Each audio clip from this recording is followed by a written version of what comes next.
Well, feelings are definitely bound to be called on tonight's program, but certainly not spared. For those of you who did not know about it, Camelot is coming to an end. The latest version of it here. And by the way, once again, did I call it or did I call it? All right, so Jeezy. Jeezy, who was going to take a walk on the wild side and was out there looking for true love. Well, next thing you know, you got to be careful about that there. Especially when you think about it here. Grand opening, grand closing. This is definitely what happened here. Reported as of earlier today, and we are going to go ahead and delve into this and let you all know what happens when you are a mismatch, a criminal mismatch. And don't get me wrong, there's a whole bunch of idiots, clowns, bedwinchery, and other assorted stupidity out there. Very, very angry and very, very upset about this because they're living vicariously through other people. Now, why would we say that this would be incredibly predictable? Why would we say that? Why would we say that in the first place right here? Well, first of all, before we do that, let's go ahead and get into some of the details of it here first. And if you all have not known, you know that I'm the place that goes and digs up the paperwork. Because I definitely don't want to give you conjecture. I want to go ahead and give you the hard facts and the hard evidence here because I will be able to answer a whole lot of questions that you weren't able to get answered anywhere else because that's what I do. Fox 5 Atlanta rapper Jeezy files for divorce from TV host Jeannie Mai Jenkins. All right. So he's Jeezy, but she's Jeannie Mai Jenkins. All right. The rapper from Atlanta known as Jeezy, 45, and television host and stylist, Beyonce's mom and now her television host and stylist, Jeannie Mai Jenkins, are 44, are headed for divorce court, according to the divorce complaint filed in Fulton County on September 14th. Hot off the presses, the couple is living in a, quote, bona fide state of separation and there is no hope for reconciliation. The couple has a young daughter born in 2021. Jeezy and Jeannie Mai were married in March 27th, I guess that's 2021. The document also says the rapper who filed the complaint wants to share joint legal and physical custody of their daughter. The couple entered into a prenuptial shortly before their marriage, according to the complaint. All right there. So they are definitely letting you know what was going on here. And you have to start asking yourselves questions about that. Boy, I'm telling you, how in the world could you possibly have predicted that? Was there any way to be able to predict that at all? What did you know? What did you see? And when did you know it? What did you know and what did you see and when did you know it? That'd be the next question for folks to have. I'm trying to get this thing to come up on the screen here straight, but it looks like it's going to give me technical difficulties. I'm going to see if I can try to get that a little bit better here on your screens. See if I can try to get that a little bit better. All right. On your screen there, as you can see, there is the document itself. Let's go ahead and take down my visualizer. You all can see there's the document itself there. I'll zoom in a little bit more, but I don't want to do too much because it could cause more technical difficulties. All right, it says here, comes now the petitioner. Because this is the way these things are going to go. Comes now petitioner J. Wayne Jenkins and brings this complaint for divorce and other relief against Jeannie Mai Jenkins, named as respondent above and shown to be the following. Petitioner is now and has been a resident of the state of Georgia for 6 months. And next preceding the filing of this complaint for divorce and other relief, respondent is a resident of Fulton County in Georgia. The parties were married on or about March 27, 2021, and they are currently living in a bona fide state of separation. Now, before I show anything else here, I do want to just check one thing real quick here, because there's something that I do not want to show. So, obviously, I respect certain things here, so there's something I do not want to show. Okay. Go ahead and make sure that's not on there. This is the next thing on here that you all are going to see. It says here that the marriage of the parties is irretrievably broken. As provided of OCGA, that's the statute, there is no hope for reconciliation. The parties have one minor child born as issue of this marriage. The child is in the present care, custody, and control of the parties. Petitioner desires that the parties share joint legal custody of the child on a temporary and permanent basis, and that final decision-making be established in accordance with the best interests of the child as determined by the court. Petitioner desires that the parties share joint physical custody of the child and that the specific parenting time schedule be determined by the court consistent with the best interests of the child. So they're already going ahead and trying to divvy that up. Now we go down to the next part here.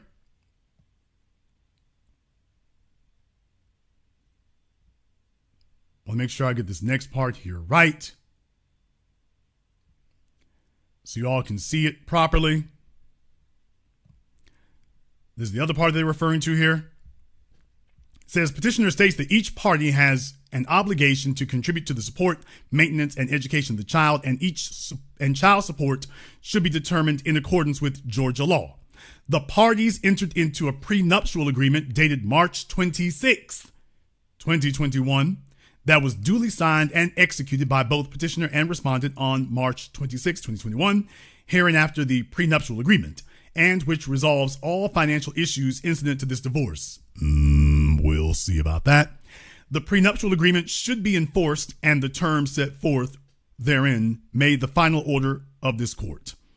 There should be a division of the assets. There should be a division of the assets and debts between the parties as set forth in and consistent with the prenuptial agreement. Petitioner should be awarded his separate non-marital property and all appreciation thereon as set forth in and consistent with the prenuptial agreement. Petitioner desires a total divorce from respondent upon legal grounds. That process, issue, and respondent be served according to the law, that a total divorce be granted by both parties, that is, a divorce upon legal principles, that the parties be awarded joint legal custody, the parties joint custody of the child. All right, the child support, so on and so forth.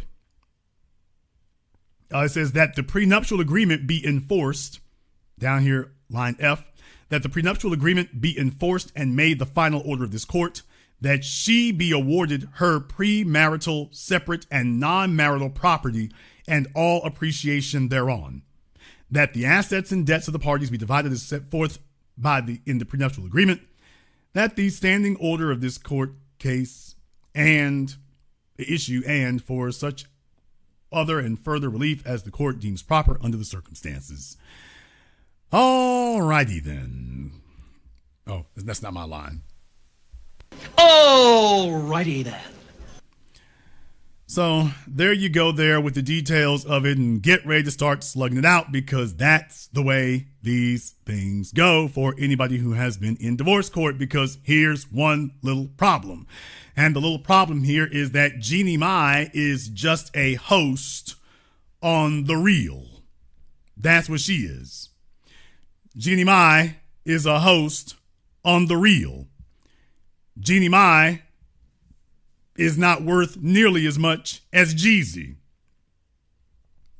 Jeannie Mai doesn't have the pre-existing assets, nor has she had the appreciation and income of assets. Now, don't get me wrong, marrying him has been a huge boost for her career. You should go and take a look at her social media numbers before she got married to him, and then take a look at how they immediately spike as soon as she becomes associated with him, and then they spike again after she marries him, and then they spike again after they get pregnant.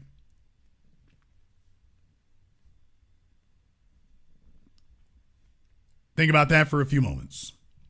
So she has come up a bit. Her profile has been completely raised. She got the Kim Kardashian treatment. Her profile got completely boosted. Remember, folks were tuning into The Real to see her, remember? They weren't tuning in to see Tamara. Damn sure weren't tuning in to see Lonnie Love. Folks started tuning in to see her. So Jeezy got her name hot in the streets. Jeezy made her a household name. Jeezy made her somebody who was more than just a walk-on or an extra on the set of The Real. Must have been nice.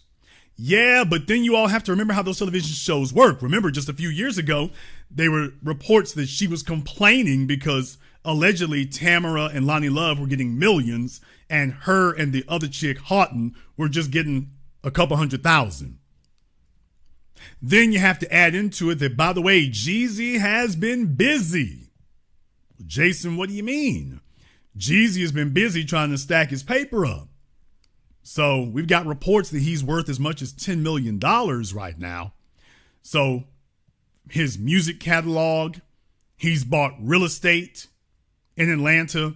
He's invested in something called Defiance Fuel. I guess it's an energy drink. Agency 99. So they're a talent agency, a marketing agency. Avion Tequila. Nod Spirits. And that was something new that he had gotten into, was Nod Spirits.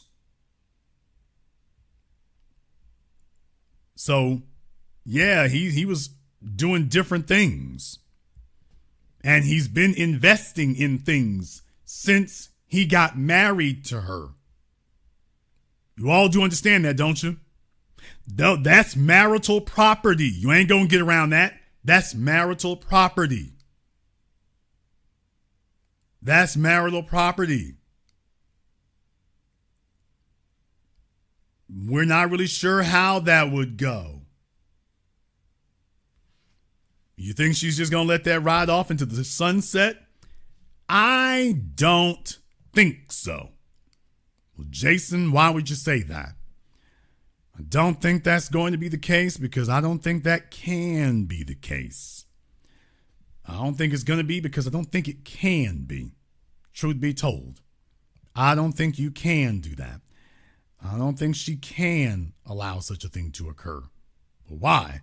Because Jeezy has gone places and done things and seen things. And quite frankly, she was kind of betting the farm on him in a lot of regards for social status. Well, Jason, what are you referring to here? All right, folks, let me explain to you why they are mismatched and doomed. Remember what I've taught you here. And by the way, remember once again, this is the channel of the Definitive School of Power Dynamics.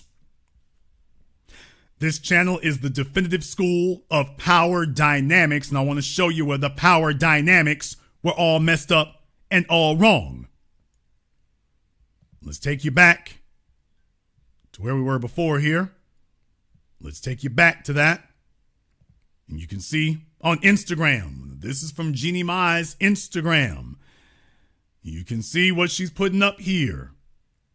So Jeannie Mai is celebrating AAPI, Asian American Pacific Islanders. This was as of May 2020. So, after being married to him, this is the way this goes. I'm just pointing out to you that, by the way, is she grafting onto him? Not grifting, but is she grafting onto him, or is it something else? Is it something else? I don't know. We'll see. Start taking a look at things here. Yeah, just in case somebody thought that I was reaching, just thought I'd point out that, by the way, who looks like they're becoming more like the other? Take a look on your screen and you tell me, who is assimilating to the other?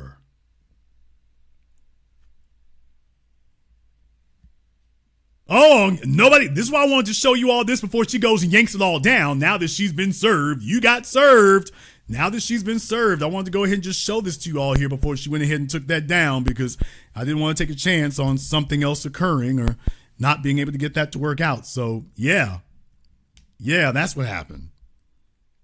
That's what happened. Who is assimilating to the other? Because whoever is changing and assimilating to the other, the other person that you're assimilating to be like is the dominant, and you are the submissive. Yeah. Oh, I didn't just bring receipts. I brought invoices. I don't just tell you what you paid. I tell you what you owe. Here, you take a look at this. Okay, this is on her page, so she knows what makes her hot now, doesn't she? This is as of January of this year. She knows who makes her hot now, doesn't she? She knows. Ain't hating on it. I'm not hating on them. I'm just saying she must have been doing something wrong in the game for things to end up like they are. But she knows who to attach herself to get that name out there. She knows what to do, doesn't she? All right, we're hanging out with the Jenkins. All right. Travel with us to Vietnam. Okay. Travel with us to Vietnam. Don't mind if we do. All right. This was Father's Day, June 18th. Absolutely adorable little baby. First thing I woke up to this Father's Day was my husband making breakfast for our kids. Happiest Father's Day to the man who protects us, provides for us, and whose first published book is already #1 bestseller on Amazon pre-order. That's our daddy. Well, I gotta say, she's certainly got the speech down pat now, doesn't she? She certainly got the speech down pat. Okay, but obviously there was something wrong in the game if it ended up like this. Obviously something wrong in the game. All right, here he is booed up. February 14th, there he is booed up.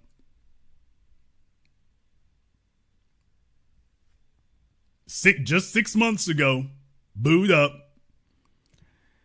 Then there's this. I gotta ask y'all, have we ever seen Jeezy dressed like this? May 22nd. Little over 3 months ago. I've been waiting a long time to do this, and it's finally here. Travel Honey. My first ever travel series on Hello Honey. Oh, so in other words, being attached to Jeezy has helped you get a TV show. And of course, my first episode for my series has to be Vietnam. It's been a dream of mine to take my husband to my motherland. Ever since I met Jeezy, we bonded over our different cultures and upbringings. 3 weeks overseas, 8 regions from the south to the north of Vietnam. Later, trust this marriage got closer than ever before. Trust this marriage got closer than ever before. That's a little over 3 months ago. I will try not to be too abrasive or discomforting for Miss Mai. I don't know you to want to bring a damper on things. I will just say, well, that didn't age well. That didn't age well. Not at all. So, yeah. This is such a special episode. This is also such a special episode for me because it was self-produced, directed, and edited with the help of my Viet little bro. I guess this is Ryan, whoever helped to put that together. So, yeah. Jeezy is over there in Vietnam getting associated with the peeps. So, yeah. Oh, this picture right here, is this disrespectful? Dude, is this disrespectful? Y'all, what is this? So she's showing herself and she's got her husband blocked out? Is it just me?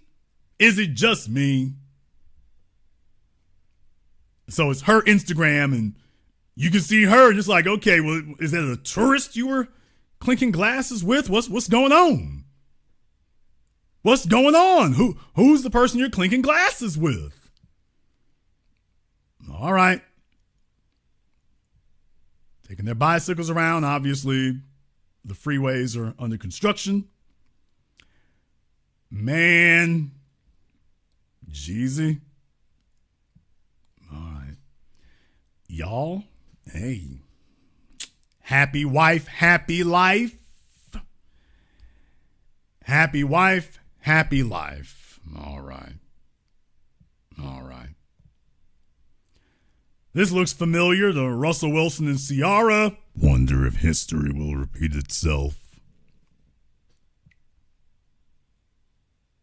Folks, this was just back in May. This was a little over, barely, is going on 4 months, but this is just back in May. Just back in May. This is what was going on between them in May. What happened between May and now? Nothing happened between May and now. It's what's been going on the entire time. He's out here kayaking. It's just brand new side of Jeezy. Okay. So they're out doing their thing on their mopeds or whatever they are, little cycles. All right. No, I don't expect you to put an Escalade or a G-Wagon on a plane to fly it over there. No, I don't expect that. Don't expect that. So, yeah, y'all, this was the way it went down. It went down like this. It went down like this. And she's bet the farm on being associated with his name. So do you all think that she's going to just let his name go? If you all think that she's going to fight to hold on to his name, give me the thumbs up emoji in the chat room and hit the likes button for me. It's over 3,000 people in here in just the first 20 minutes.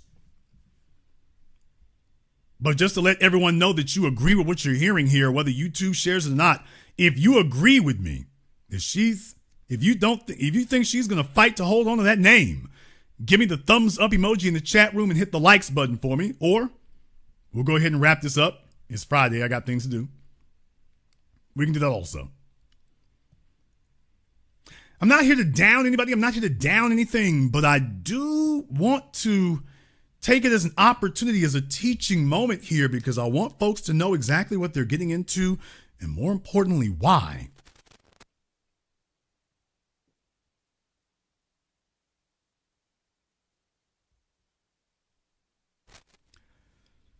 Nicole Murphy ain't let that name go yet. Tina Knowles ain't let that name go yet.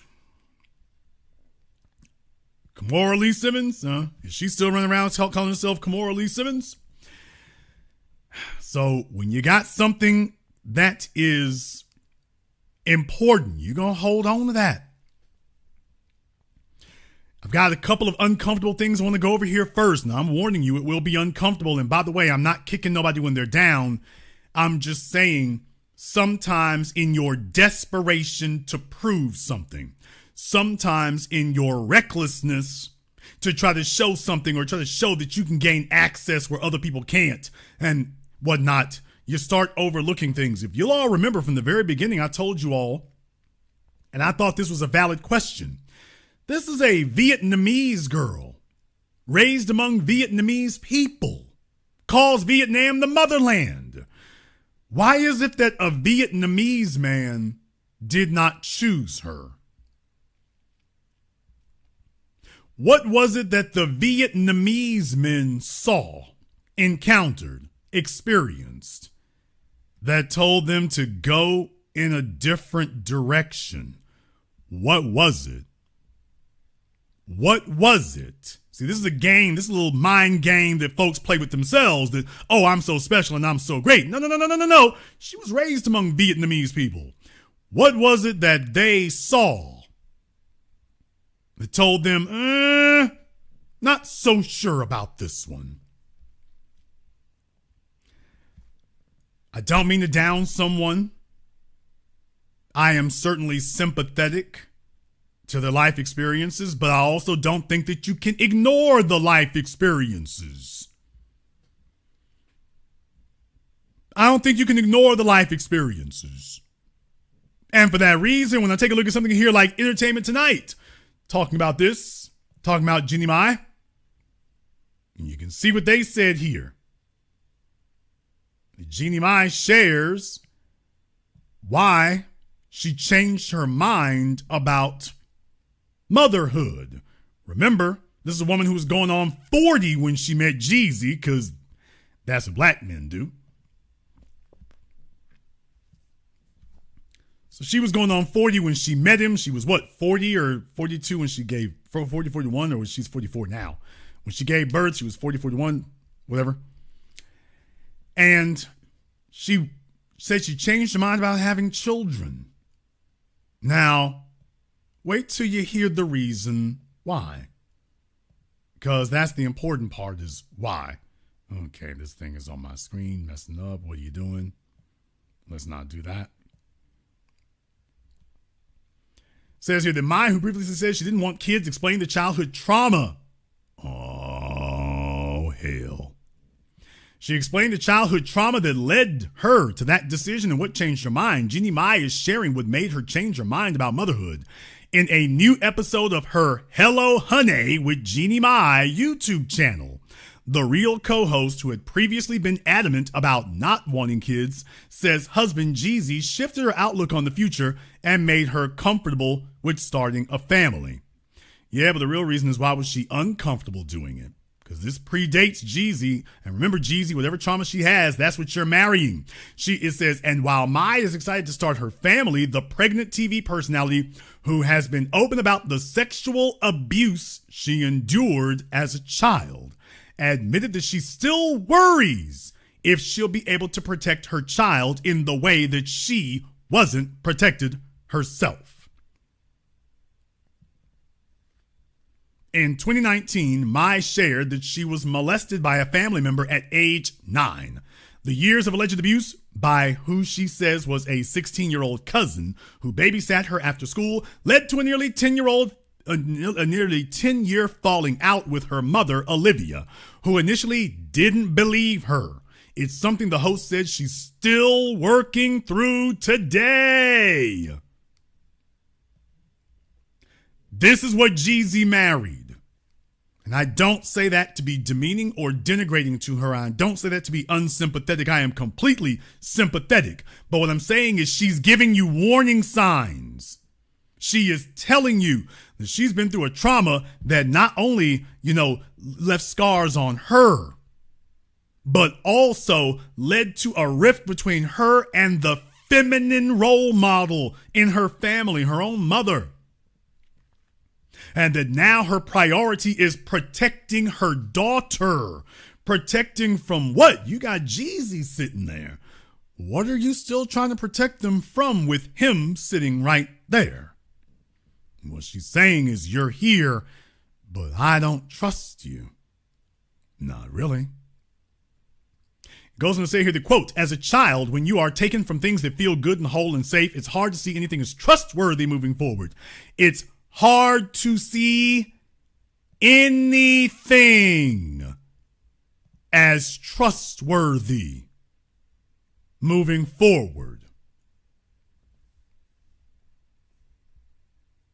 Hard to see anything as trustworthy moving forward.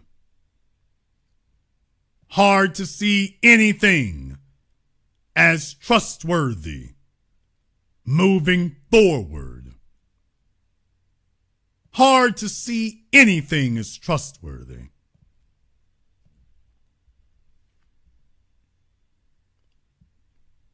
I realized that the reason I didn't want to have kids is because that feeling when I was a kid was so real and so damaging, to the point that I'm 42 today, still dealing with trust and confidence issues.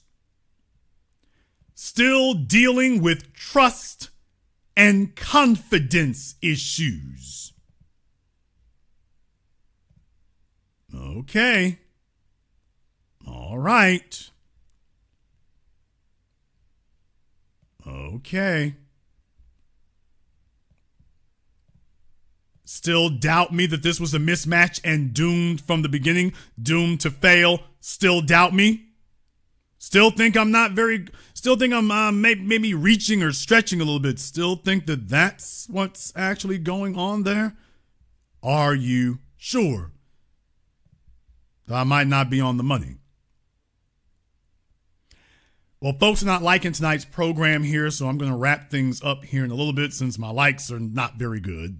But I just thought this would be an interesting thing to give an analysis of here. So let me just go ahead and run through this last part here.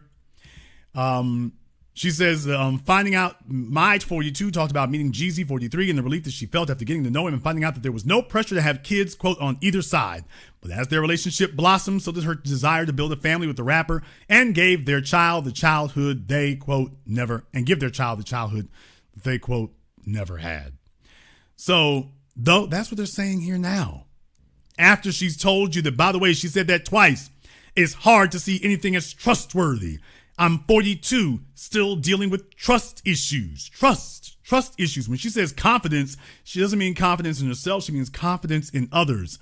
I am still struggling with trust and confidence issues. She's trying to let you know something there. I'm dealing with trust and confidence issues. And meanwhile, you've gone all in. You've gone all in while she's telling you this. And she is dealing with trust and confidence issues. And now you can file for divorce, but I just kind of wonder how much good that could possibly do you at this point, considering what things are now. How much good will that possibly do you? Maybe you'll keep most of your assets, but she's already grabbed the most important thing possible. She's grabbed your name. She's already got that. She's already got your name. You see, it's different when you're dealing with a guy whose name doesn't have any real value, but she's got your name. She's going to be able to trade on that. She's already trading on it. She's going to be able to use that long after you're divorced, long after that's over. And yes, now she's got access to the child. Now she's got access to that too. There's nothing you can do about that. But folks, that was just the first thing of me letting you know that, by the way, she's got trust issues. There were trauma issues. There are emotional issues going on there that this man married. Remember, when you marry a woman, what you sit up here and tell yourself is, well, I'm marrying that body and marrying her cooking. Yeah, you're marrying her body and you're marrying her cooking, and you're also marrying her dysfunctions. You're marrying those two. You're marrying whatever dysfunctions she might have. You're marrying whatever emotional trauma she might have. And now you're locked in a steel cage death match called marriage with her.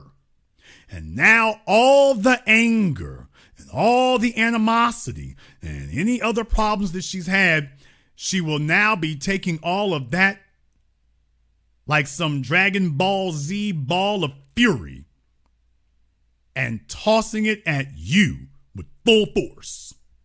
Because now, follow me. You all tell me if I'm correct about this or not. Now that I've given you some more facts and filled in some more details, you all tell me, based on what you just heard her say. Right now, do you all see her allowing her daughter, the female reproduction of her, do you imagine her allowing the daughter for him to have half custody of the daughter? Or is she going to be pushing for full custody of the daughter? Because after all, who can the daughter trust more than her? Who can the daughter trust more than Jeannie? She's already said trustworthy, confidence. Well, she's already let you know, well, who else is going to want to protect the child more? Who else is going to want to protect them more? Oh, yeah, with the real question being, and protect them from whom? Damn! If you have any relatives that she might even suspect could be problematic, all of a sudden, it's going to go from we're all getting along to I need to have full custody. After all, no one can look out for the child's interests better than me.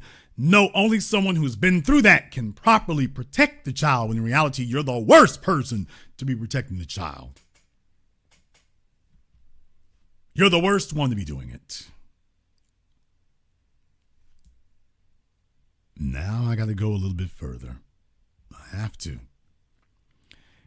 to go a little bit further, because do y'all remember this picture here? Oh boy, do y'all remember do you remember this one right here? Do you remember this one? Boot up. Oh, you remember that? Oh, look at this right here. Gangsta Boo. All right, boy, I'm telling you. Yeah, she didn't look nothing like she did in Vietnam there now, does she? Don't look nothing like she did in Vietnam. He's giving her the treatment. I mean, he's got the Ferrari and he's like, hey, we doing the damn thing. And, oh, he's flexing and flossing big. And I'm going to say it. Oh, I'm going to say it. I am going to say it. And it's going to upset some folks out there, but who cares? And deal with it, nigga. I got to ask y'all a question tonight.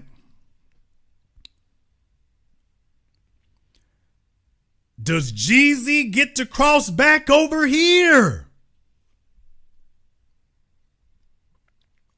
Does Jeezy get to do that? Because let's just call it like it is. Jeezy went big. Jeezy went big, boy. He went all in. He's Bruce Leroy. Oh, Jeezy went all in being Bruce Leroy. He's over there in Vietnam. He's in the mountains. He's putting on the stylings. He said, yeah, damn that urban American style. I got a new swag. And I know y'all wasn't thinking I was going to go there tonight. No. I don't play no gender war crap. You let the bed wenches and the mega simps and the black pills do that. This ain't the black pill. This is the black book. We call it straight down the middle. Now, just ask a question now. Can Jeezy come back over here? Because it's very clear the point you were trying to make by doing something so profound. Because remember, Jeezy already had 3 kids by 3 different females. I don't think any of them were like Jeannie Mai. So when it was time to finally go ahead and get married and things, and oh, he's going to drop a new leaf, and oh, forget the thug persona and so on and so forth. We ain't going to do none of that. When it was finally time to do that, well, the first opportunity that he had to jump the fence, all y'all saw was air under that Negro's feet. So I'm asking an objective question tonight. I'm asking an objective question. Could this have been avoided? Do you agree that they were doomed to fail now that I've shown you some of the warning signs that were there years ago? Her behavior with her first husband. Should have told you that then there too. Also with Jeezy. Look, non-black females know that these fellas out here are color struck. She's an Asian chick who isn't built like a potato. So she's like, yeah, she's seen the type of reaction that she gets from black men. She's seen that. The Asian dudes ain't really checking for her. The Asian men with clout and the Asian men with resources ain't checking for her because she's too old. Okay, I said it. For those of you who don't want to just be honest about it, it is what it is. They're not all the simple-minded individuals sitting up here claiming you speak for us as black men. A lot of you are simple-minded because you got simple incomes and simple personalities. Asian men ain't trying to grab no chick pushing 40. In Asian society, they're like, hey, baby, you aged out. You aged out in your 20s. We want a chick with a long runway. We're not looking for a chick with a short landing strip.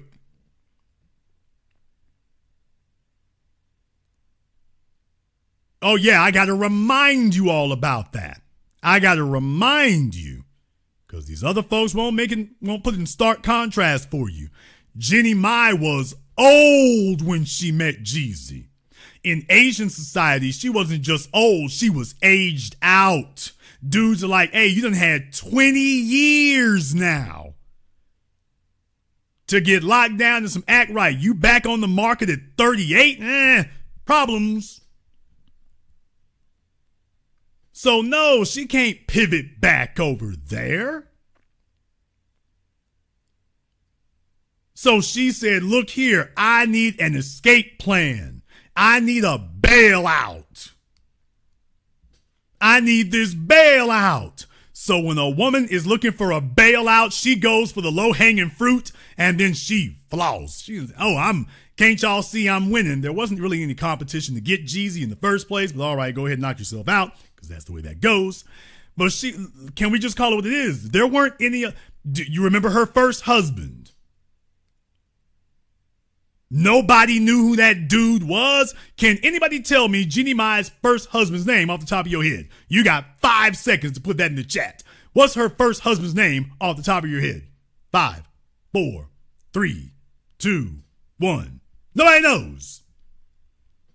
You have to go Google him. You'd have to go Google him. You'd have to Google him to figure out who the hell it was. Nobody knew that dude. Nobody. You don't know what he did for a living. You don't know where he's from. You didn't know what was he doing before he met her. You don't know.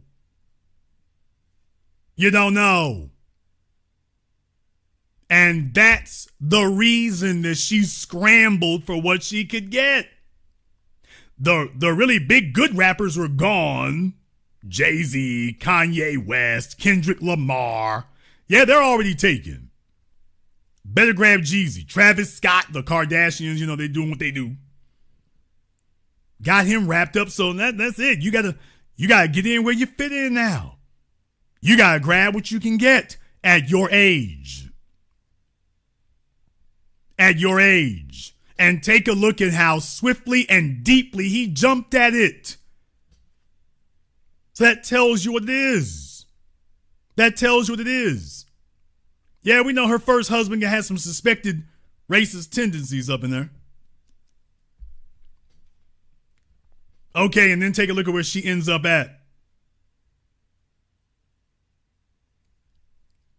No, she's in the discount bin. She is definitely in the discount bin. No disrespect. No disrespect intended. But save your faking and your fronting for somebody who's going to play along with you. You're not a hot property. You're not a hot ticket. You're available for whatever the leftover dude is. And yeah, and he's like, we cutting out. Now, we don't know yet what the circumstances are. We don't know yet what the reasons were that Jeezy filed divorce. We don't know what it was.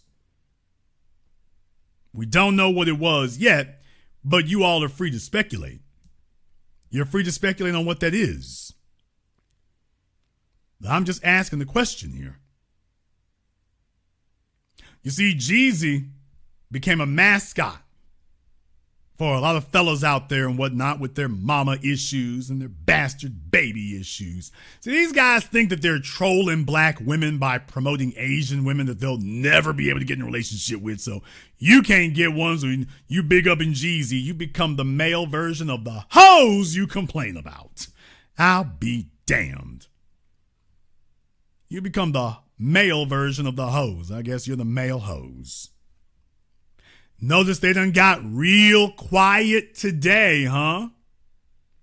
Some of the folks who are out there big up in them before, you notice they real quiet. There isn't a cheerleading section for Jeezy today. You notice that? There's no cheerleading section today. There isn't one. And the real issue here is that if you are not a man at least of similar value to Jeezy, your opinion is irrelevant. As far as if you want to cheerlead for him, your opinion's irrelevant because you are not going to sweep in to take her up off the market.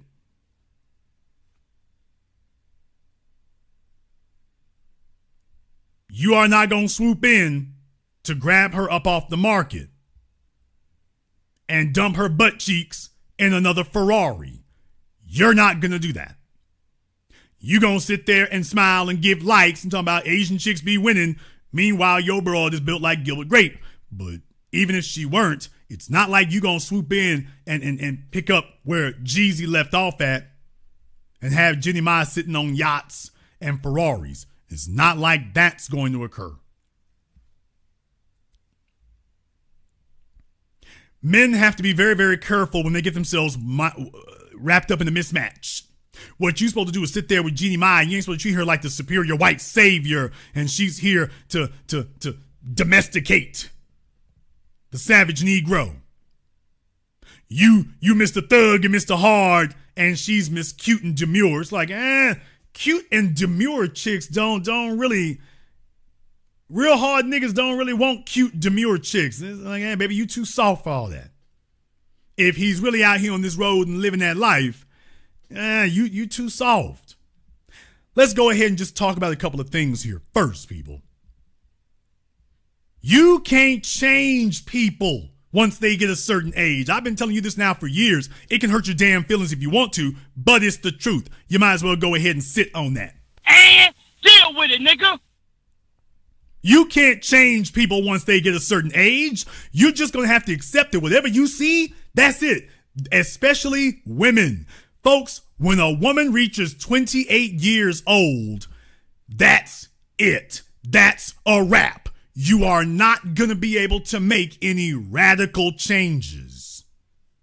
None. What she's going to do is become an expert at lying, an expert at concealing, an expert at camouflaging. And because that runs out very quickly to men who are looking, she's going to go look for a naive sucker simp dumbass who's going to sit up here and sign his life away. Shout out Jeezy. But folks, when a woman gets 28 years old, after that, that's it. You can make micro changes, but you cannot make macro changes. You can make small tweaks to her. She'll stop calling you the F word instead of the S word. But you cannot make wholesale transformations. You can't turn a chick who been run through, run over. She been on the run through rodeo. Trademark Jason Black. She's been on the run through rodeo. She's dealing with childhood sexual traumas that she's been carrying around, in this case, literally for decades. More than 2 decades, 3 decades by the time she met Jeezy. Dude, you can't unbreak that egg. You can't unbreak that egg. That's it, dude. This is who she is. And this is going to be with her for the remainder of her days. This is who she is.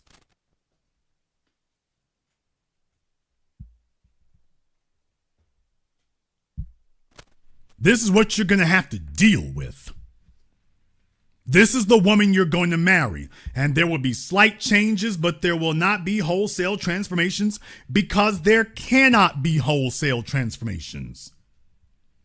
Can you accept that? Can you accept that the woman sitting in front of you and her ways, good, bad, or otherwise, that stuff that irks you and runs you up the damn wall, you gonna have to live with that? Because it's not going anywhere. And even if she sees it and even if she acknowledges it, she ain't going to be able to get rid of it.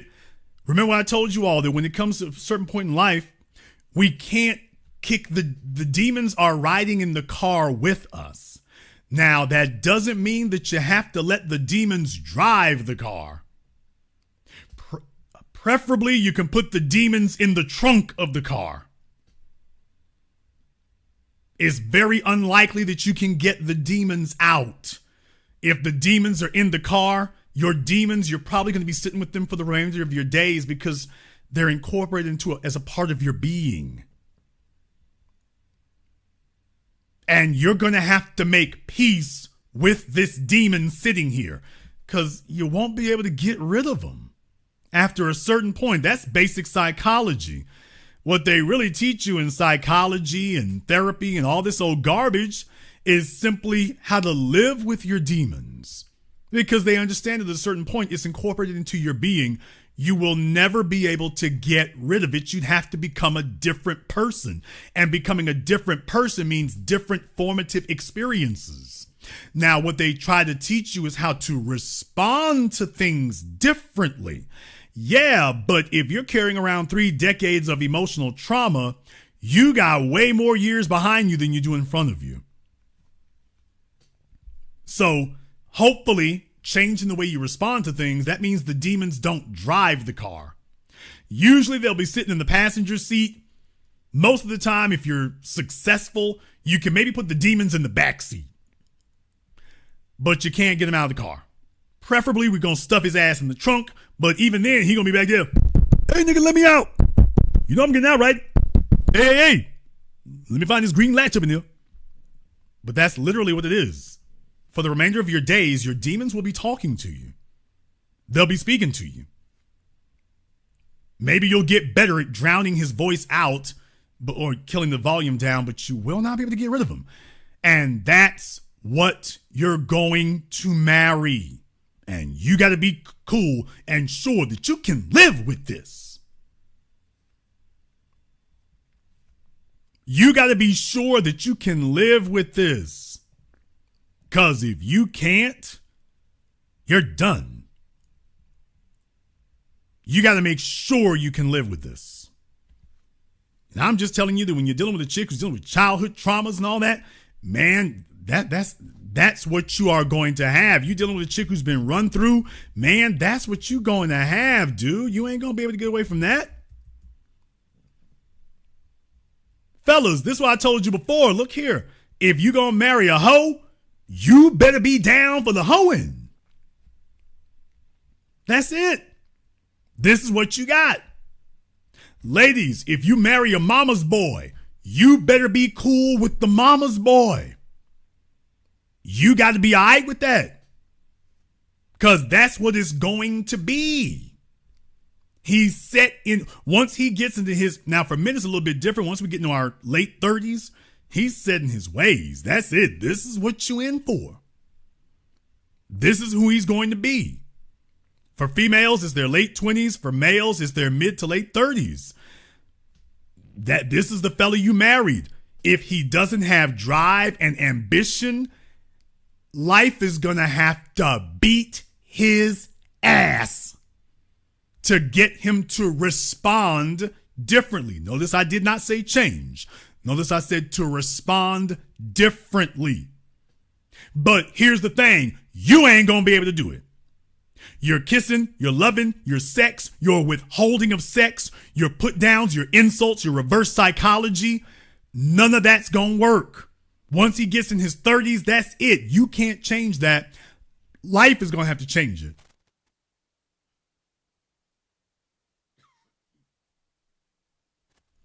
When you get in once he gets in his 30s, baby, that's it. You can't shame him, pressure him, yell him, beat him, humiliate in front of you. You can't alter that. That's it. This is who it is. This is who it is. This is it.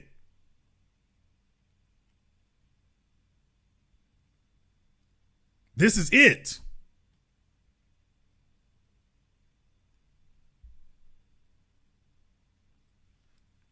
This is it.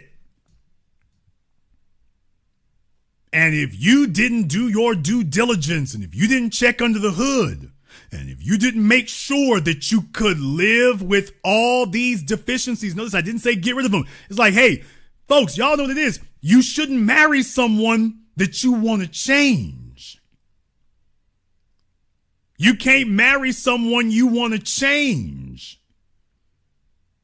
What if whatever they were was good enough for you to want to marry them? That's it. Baby and bath water, package deal. You can't marry someone with the expectation of changing them. You can't do that.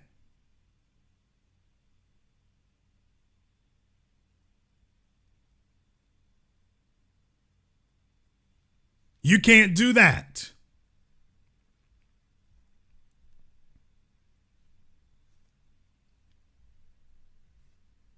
She understood that she wanted to get the value out of him, and she was ready for that. She understood she'd be in the driver's seat, but did he understand what he was getting into? Or did he just say, well, she's Asian and it'll make exotic babies, and this is a come up for me, and niggas gonna hate, and I'm upgrading, and y'all never could have thought I could have pulled? Dude, she's an Asian chick with tattoos. She is an Asian chick with tattoos. That's all you needed to know. That's all you needed to know. She's an Asian chick with tattoos, dude. She's getting ready to run this scheme. Why not have a baby with you? Fellas underestimate what a female will do when she sees the last train leaving. Fellas underestimate what a chick will do. when she hears that bell ringing, all aboard! Fellas underestimate what a chick will do when she hears that horn for the last train leaving. Fellas underestimate that dude. She'll get a baby. She'll get married. She'll get blackmail photos. She'll change, quote unquote, change religion. How many fellas in here have seen a chick who married a dude and changed her religion? Give me the thumbs up emoji in the chat room.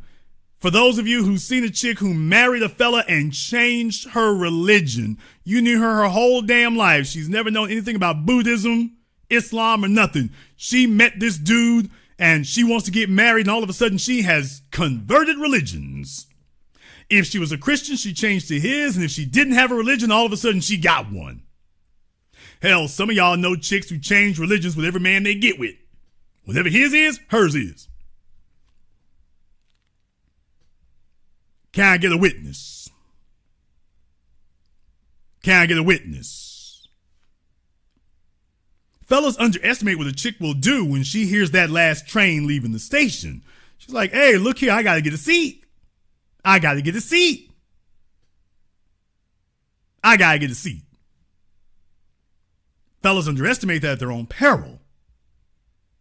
Now you've made the ultimate mistake here. You've given her access. You've given her legal access to your resources. You've given her legal access to your name. Worst of all, you've given her legal access to your genetic legacy.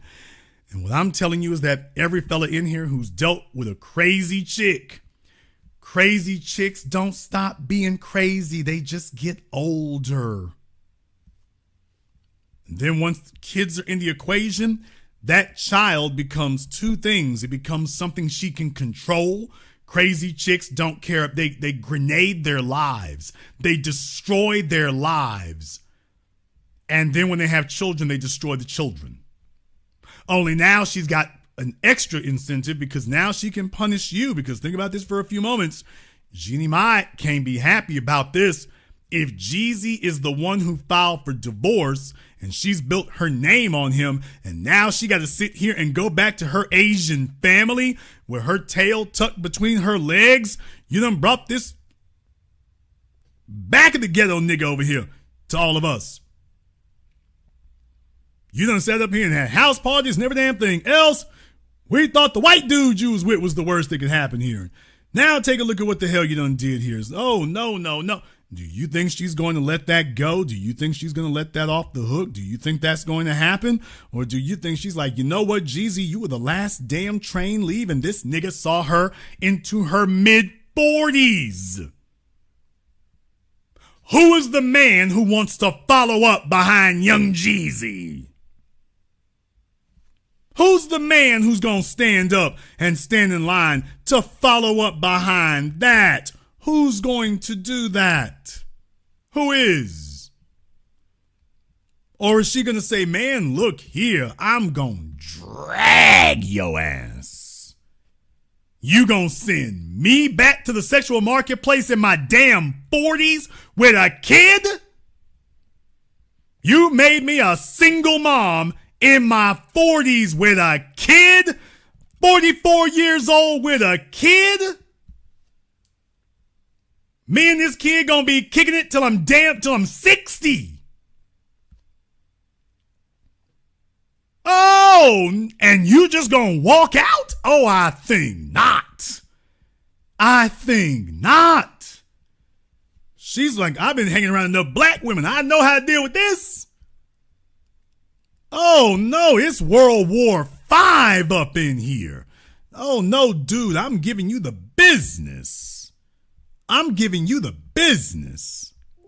You're not going to sit up here and just walk off with that. I'm giving you the business. You ain't going to do anything. You're not going to get to do anything.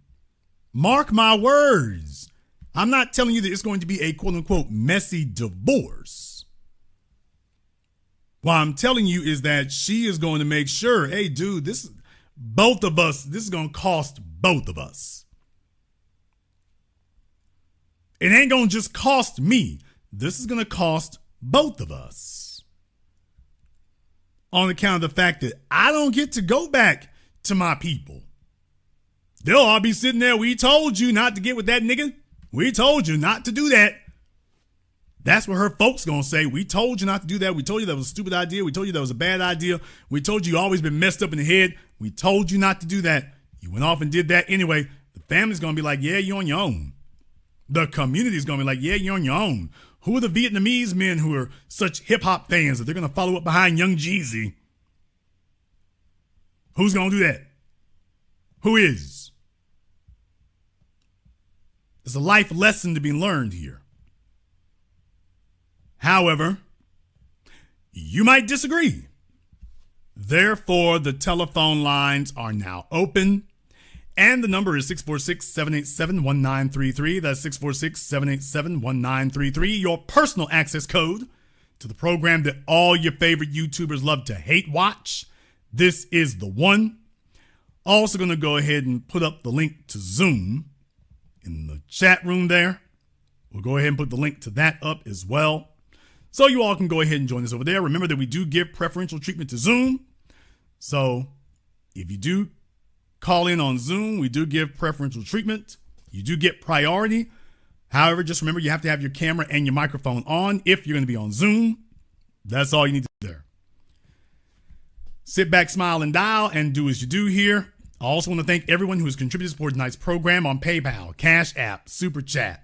Well, not PayPal. We're still fighting with them. So till we get that straightened out, CashApp, Super Chat, Venmo, thank you very much for your support. Famously Blacker, as always, thank you very much for your support. I appreciate that. I see you've been sneaking around there. You're not as bad as Icy Kitty is, though.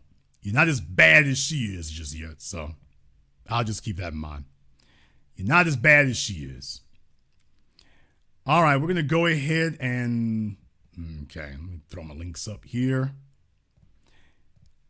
And by the way, remember, as always, folks want to wait until the last minute to get on the phone lines, and then they get mad when I shut the program down. You have your opportunity to call in early. So either take advantage of it, be there, or be scared, one or the other. All right, we pinned the link to the Zoom at the top of the chat room. We got that up there. And we're going to go ahead and get to the phone lines. The number is 646-787-1933. That's 646-787-1933. Your personal access code to the business. Let's go ahead and see. We have caller from area code 914. You're on live with the business. What's your name? Where you calling from?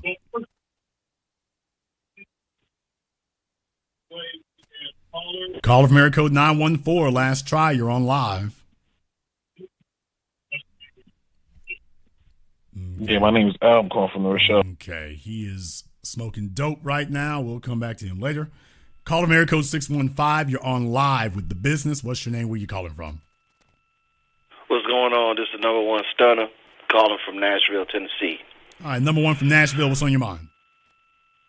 Yeah, man. So I can't say that I'm necessarily shocked to hear this news about Jeezy and his soon-to-be ex-wife. But honestly, it's like what you said a few moments ago. As a brother who has experience dating Asian women, you find Asian women who have tattoos on them. I mean, bro, that's the wrong move. That's just a wrong move. That's a red flag, right? That they are not a traditional woman, a traditional Asian woman. And then the fact that she was all in the media and doing all that talking and being involved in influencing, it was only a matter of time before, Jeezy was probably going to be like, a lot of the stuff you saying and promoting on TV is against my personal code. I'm not going to speak on anything in particular, but we all know, what the corporate media is promoting. And I think I personally saw episodes of shows that she was on when she was supporting a lot of that stuff. And I was just always thinking in the back of my mind, I wonder what Jeezy thinks about that. But I guess we know. I guess we know now. Well, here's the thing. And you understand like I understand. A lot of fellas out there, they think they're going to pull a slick move and raise their status because they're going to get an exotic chick. She's not black. She's not white. Males who don't have any accomplishments are always looking for a female to be their accomplishment.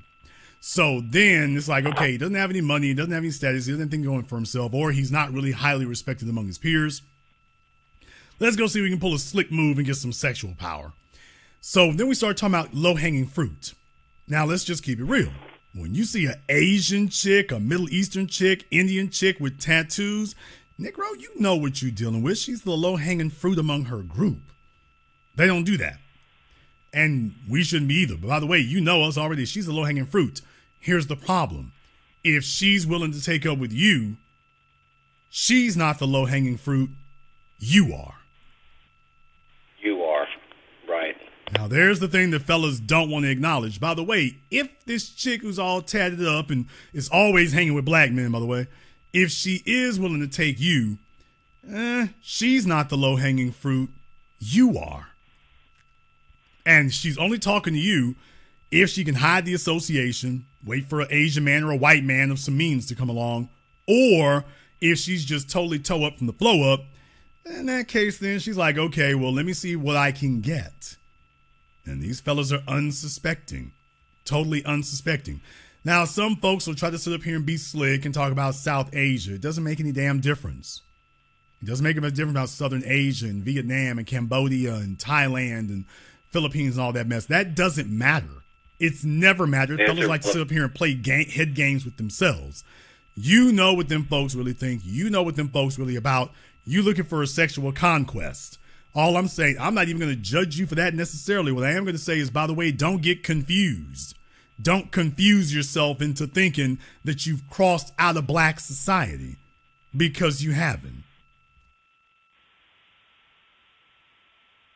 Well, I would say the main thing is that by the time, if I'm not mistaken, they've been married for 10 years or something like that? 2 years. 2 years. The previous husband was 10. This is 2. Oh, okay. So I was going to say, essentially, in her culture, you were speaking on it a few moments ago, that her family, her people was like, don't come back here after you done did all this. They probably, after her first marriage, failed, were just like, they just wanted any man to take her. Yeah, I mean, what's happened? Think about that for a few moments. They're just trying to offload her at some point because they realize once she's gotten in her 30s, your mama knows if you messed up. And once you've gotten in your 30s, it's like she knows that there's not going to be any radical transformations. That's not going to occur. What you see is what you get. What you get is what you got. And that's the way it's going to be. This is it. This is it. She's not really a traditional Asian female in that manner. You got the chick who's been Americanized. You got her. But because of that, she's disaffected. Look it up. Because of that, she's going to be dealing with issues from that. And you need to ask yourself and be serious with yourself about what those issues are. You got to be honest with yourself. Look, here's the bottom line. Fellas need to be honest with themselves about when they like hoes. And then they need to be sensible with themselves to just say, okay, this is all it's going to be. You got to have some discipline. Here's the problem. When we like to talk about it with females, but the truth is when men stay in bed with certain females long enough, they get lost in the woods. And all of a sudden they start coming out confused. Telling themselves that hoes can be housewives. Telling themselves that she can be more than that I can change her. That is the single biggest lie and misconception that a man can tell himself, is that he can change a female. Every female in here is shaking her head right now saying, I'll be damned. There's not a single female listening to me right now who thinks that a man can change her. Not a single one. Not one. Even the ones who tell you that they do, the truth of the matter is she thinks she's already what that man, even if it's a guy she really wants to be with, she thinks she's already what he needs. She doesn't think that she needs to make any real changes. She thinks I'm already what he needs. I'm already good enough to be with him. The only change I need to make is to change his mind. That's the only change I need to make. And fellas don't want to accept that. Fellas don't want to accept that. So I'm a big believer, man. If you like to deal with hoes, do what you do, but you better keep your head on straight about what the hell this really is. Fellas get confused. Next thing you know, they get babies, they get married, then they get played, and then they get emptied out. I'll let you have the last word. Again, I just really feel like, this is an inevitable. She's obviously a modern female. She's obviously a feminist. She's obviously a supporter of the gender confusion. So, all I can say is I didn't know a lot about this lady before she hooked up with Jeezy. But knowing what I know now, I think he pulled the best move for Jeezy here. Well, you mean as far as divorce? Yes. I mean, because ultimately, business. I feel like if he would have stayed in this, he would have been changed as a person. Again, I don't know. I just don't know. About his life like that. We never know what's going on behind closed doors. But I really just feel like when men link up with women who increasingly pile on the modern femaleness, the modern femininity, that a man has to make a choice at a certain point. Am I gonna relent to this and be happy wife, happy life type, or am I gonna stand on my square and have to make some hard decisions? And I think that's what Jeezy did. I think he could have relented and he could have became, the simp king. But I think he made a decision that he just wasn't going down that road and that he needed to go his own way. Yeah, but dude, here's the problem. The problem is you already. Yeah, we're gonna get smart 2 years later. I mean, at this point now, you've already given her the leverage she needs. Yeah, you haven't been married to her long enough for alimony to necessarily be an issue. You haven't been married to her long enough for that. Sure. But now she's got the kid. And that's it. Now that she's got that. True. Ask Tyrese how that's going.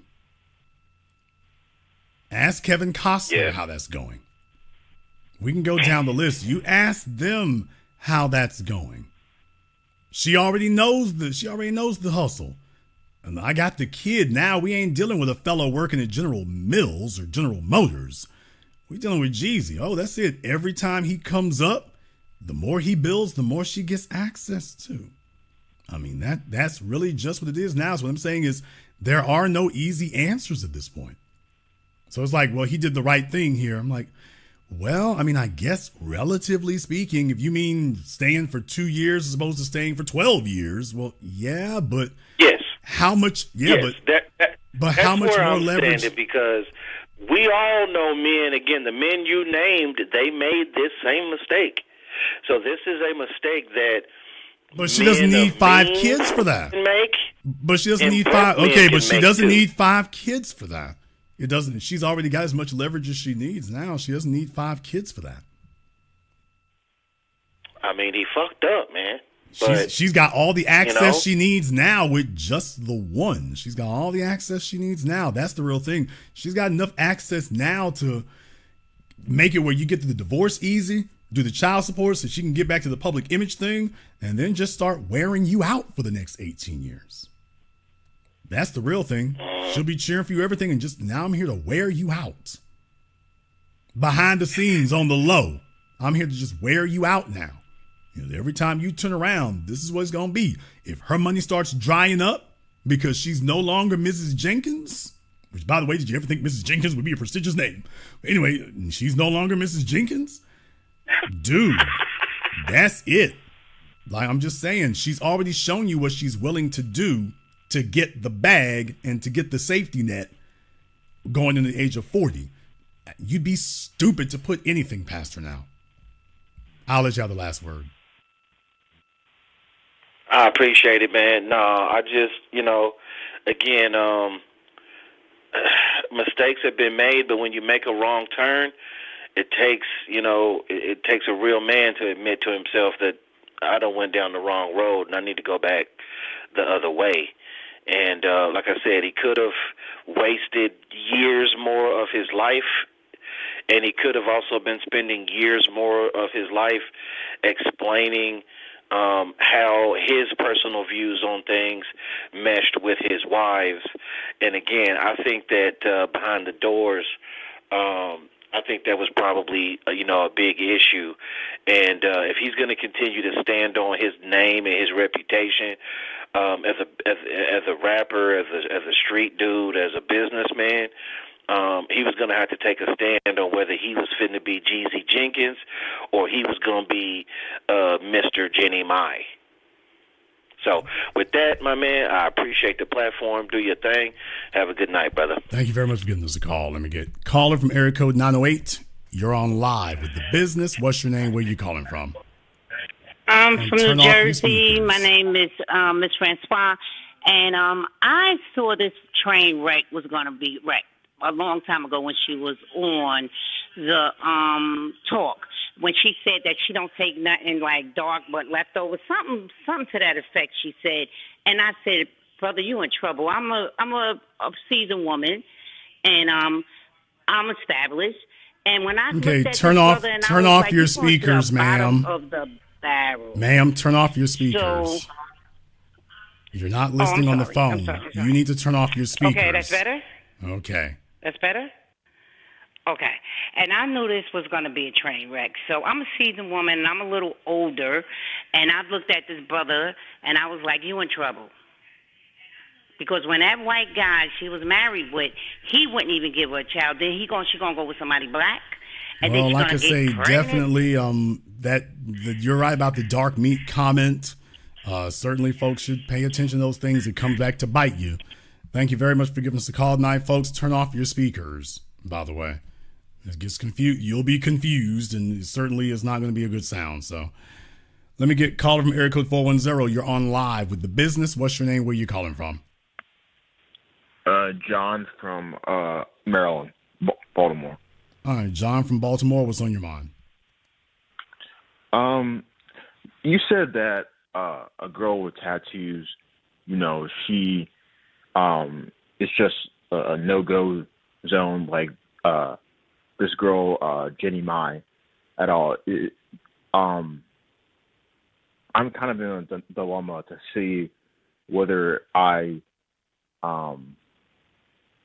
should go after a girl who has tattoos herself, or if I shouldn't. Maybe that's just not really a big deal. Why do you think that that's a big deal, essentially? Okay, I'll explain to you why it's a big deal. First of all, how old are you? I'm about 20. I'm 25, 24. Okay, you're about nothing. How old are you? 24. Okay. And where do you see yourself at when you're 34?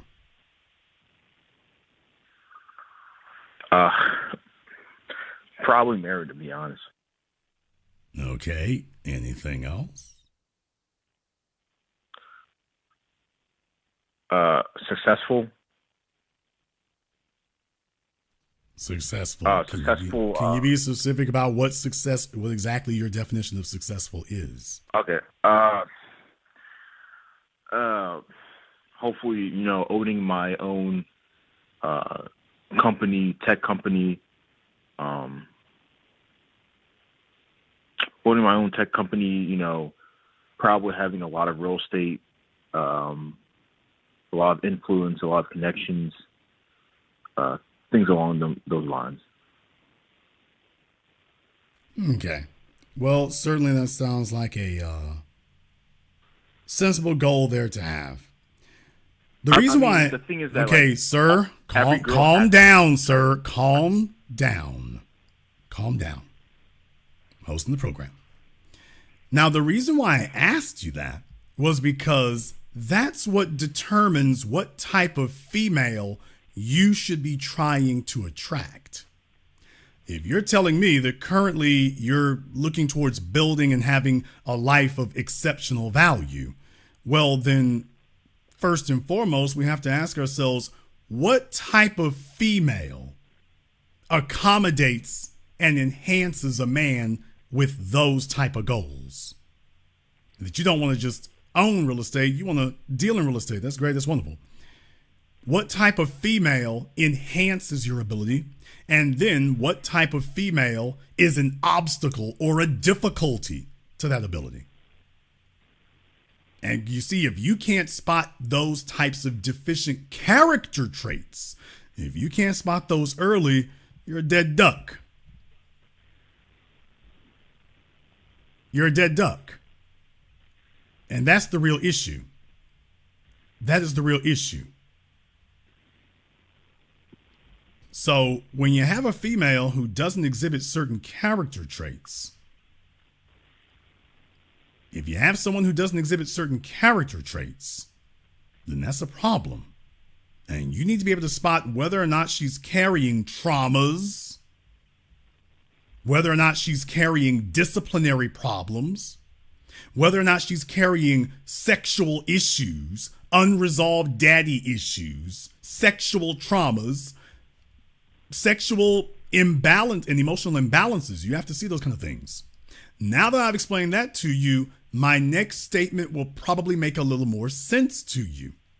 When men experience emotional issues, we hurt other people. When women are experiencing emotional imbalances and issues, they hurt themselves. Marking up your body is a sign of emotional issues. Body desecration, putting permanent marks on your body, because by definition, you're supposed to protect your body. And that's not what they're doing. That's not what they're doing. That's the real issue. That's not what they're doing. Now, if you have a female who's marking herself up, that's a different matter.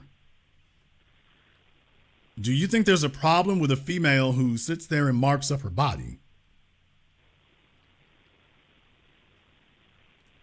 Absolutely, but almost every girl in my generation has them. So not true. Not true. Not true. Not true. Lie. A lot of them, at least. No, not a lot. No, not a lot of them. The ones who catch your attention do.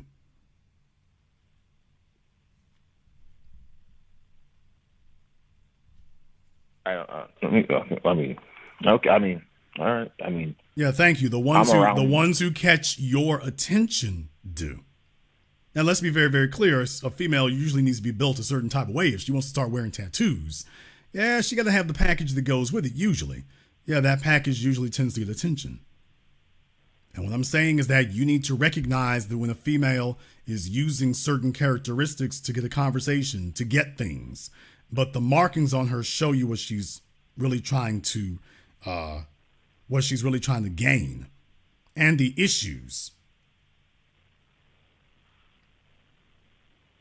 And if you overlook those things, that's when you get into trouble.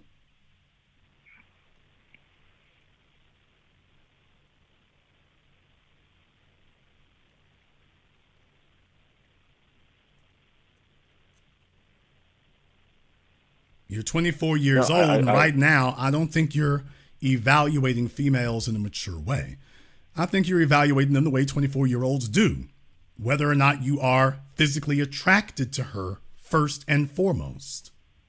And while that certainly is a nice component to have, you've got to understand that that female knows whether men are attracted to her way before she met you. You're not the first guy she met. So if she's bold enough to be wearing tattoos, it's because she thinks that enhances her beauty. And among the low-hanging fruit men, it does, because men understand that the woman who marks up her body is dealing with issues. I agree. I 100% agree with you. Right. 100% so agree. you're not okay, but here's my thing. But But you just, no, that's interesting, because the question you asked originally was, well, why would that be an issue? And okay, so no, first, I know it's an issue, but I mean, it seems like things have changed so much with people of my generation that, it's almost like a lot of these girls have them, to be honest. A lot of them in my generation have them. Okay, but here's the thing. And what you're supposed to do is see tattoos the way you see a chick with a baby, the way you see a chick with an STD, the way you see a chick with a nose ring, the way you see a chick with colored hair. What she's basically doing is wearing a t-shirt that says, I'm imbalanced. Marry me or get me pregnant at your own risk. So you should be glad that she's wearing her banner and her colors openly so that she's blatantly advertising where she's at mentally and emotionally. She's blatantly advertising it up front. She's not hiding it. That's a plus. As men, that's what we're supposed to do. We're supposed to look for obvious signs of disruption and then move accordingly. Sorry. Well, the thing is that with this girl, she says no. She has a good relationship. She's always talking about she has a great relationship with her father. Still with her father. She goes, she goes to like the theater with her. They have like a amazing, like a really good relationship. It seems. What? I mean, it doesn't seem like a dysfunctional relationship between, the father and the daughter. Alrighty then.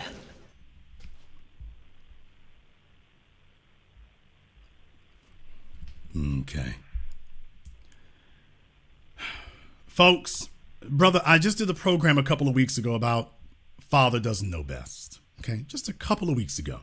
No one cares what your father thinks. Clearly, you did not listen to that program. Do yourself a favor. Go back and listen to that program. I covered all this. Folks, I'm covering all this year by year. They're just not paying attention to it. Brother, it doesn't matter what she thinks of her father. It matters what you think of her father. What if it doesn't matter that her father is polite and isn't an axe murderer. If her father is a gutless simp, then is that the man you admire and want to be like? No. Okay, so it doesn't matter what she thinks of her dad. You're not evaluating him to be your husband or your father. What you are evaluating him as is a man. And if you notice that he's a simp, he lets the women run over him, he's not decisive, he's recessive, he's real soft-spoken, he spoils his daughter and gives her whatever she wants. That's why she's got a, quote, close relationship with him. You start seeing that. Is he a disciplinarian? Oh, he isn't? You're supposed to be evaluated. It doesn't matter what she thinks of her father. Most children, even parents who abuse them, they got nothing but love and good things to say about them.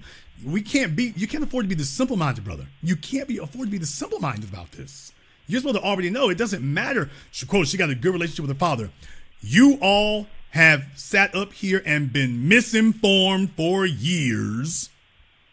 You've been misinformed for years by the folks that YouTube boosted in their algorithm, handing out nothing but specious, ridiculous information because they're trying to wing it as they go along.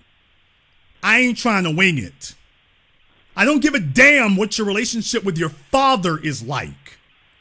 When you start heaping praise on your dad, just because your daddy is the bee's knees to you don't mean he is to me. For one reason, brother, that man ain't gonna decide how I run my house.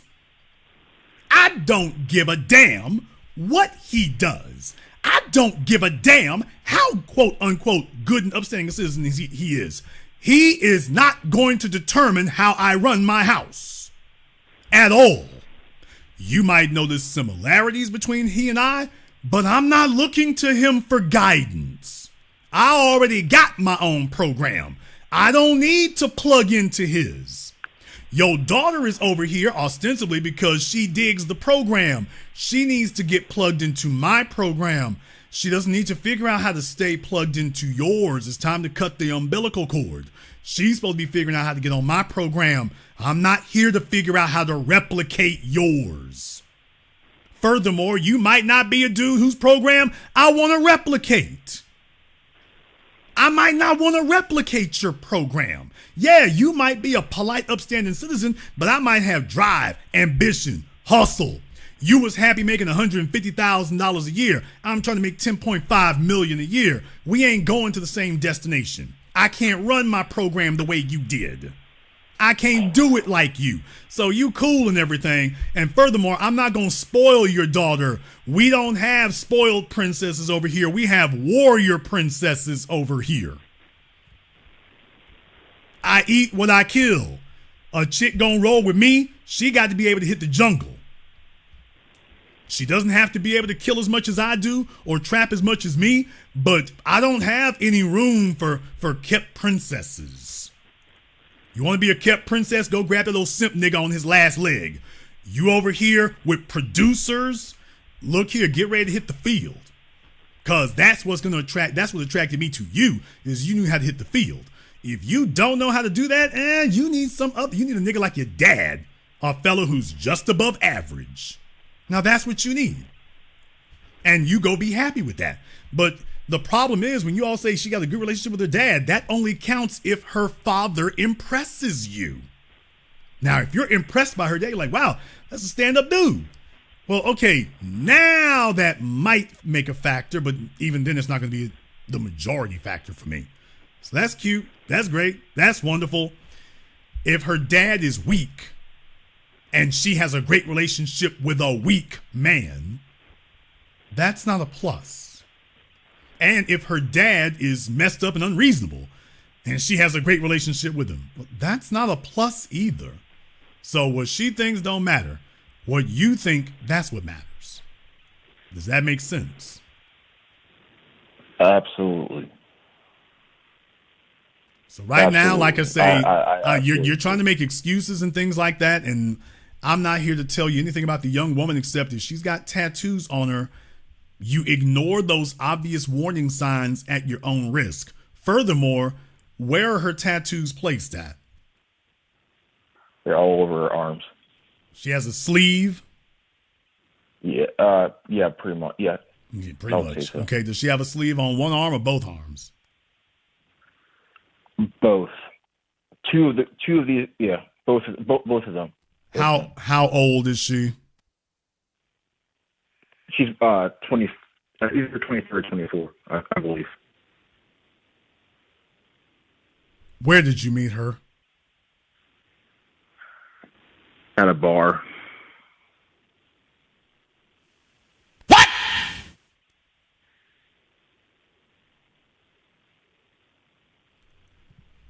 She's a bartender.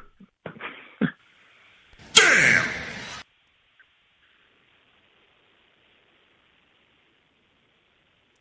All right. Yeah, attaboy. Just Jason, I met a 23-year-old tatted up bartender. Think I should marry her? Why show? I'm not saying I'm gonna marry her.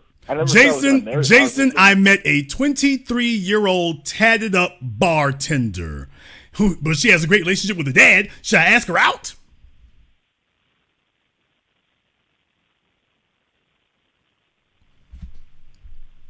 Alrighty then.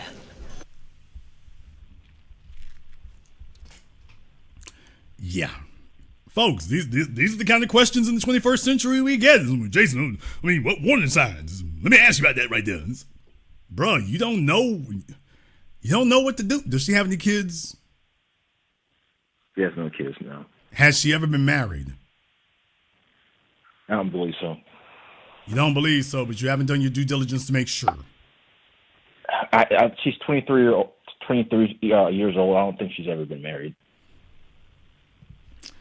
Is she black or something else? She's a white girl. Where is she from originally? She's from pretty much like the same area, like that area, Baltimore, DC area. Okay, so let me get this straight. You got a 23-year-old tatted up white chick from Baltimore who is a bartender. What could possibly go wrong?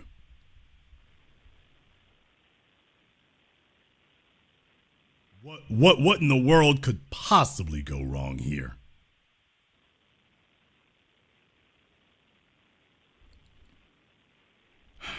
Here's the real issue, you all. Here's the real issue.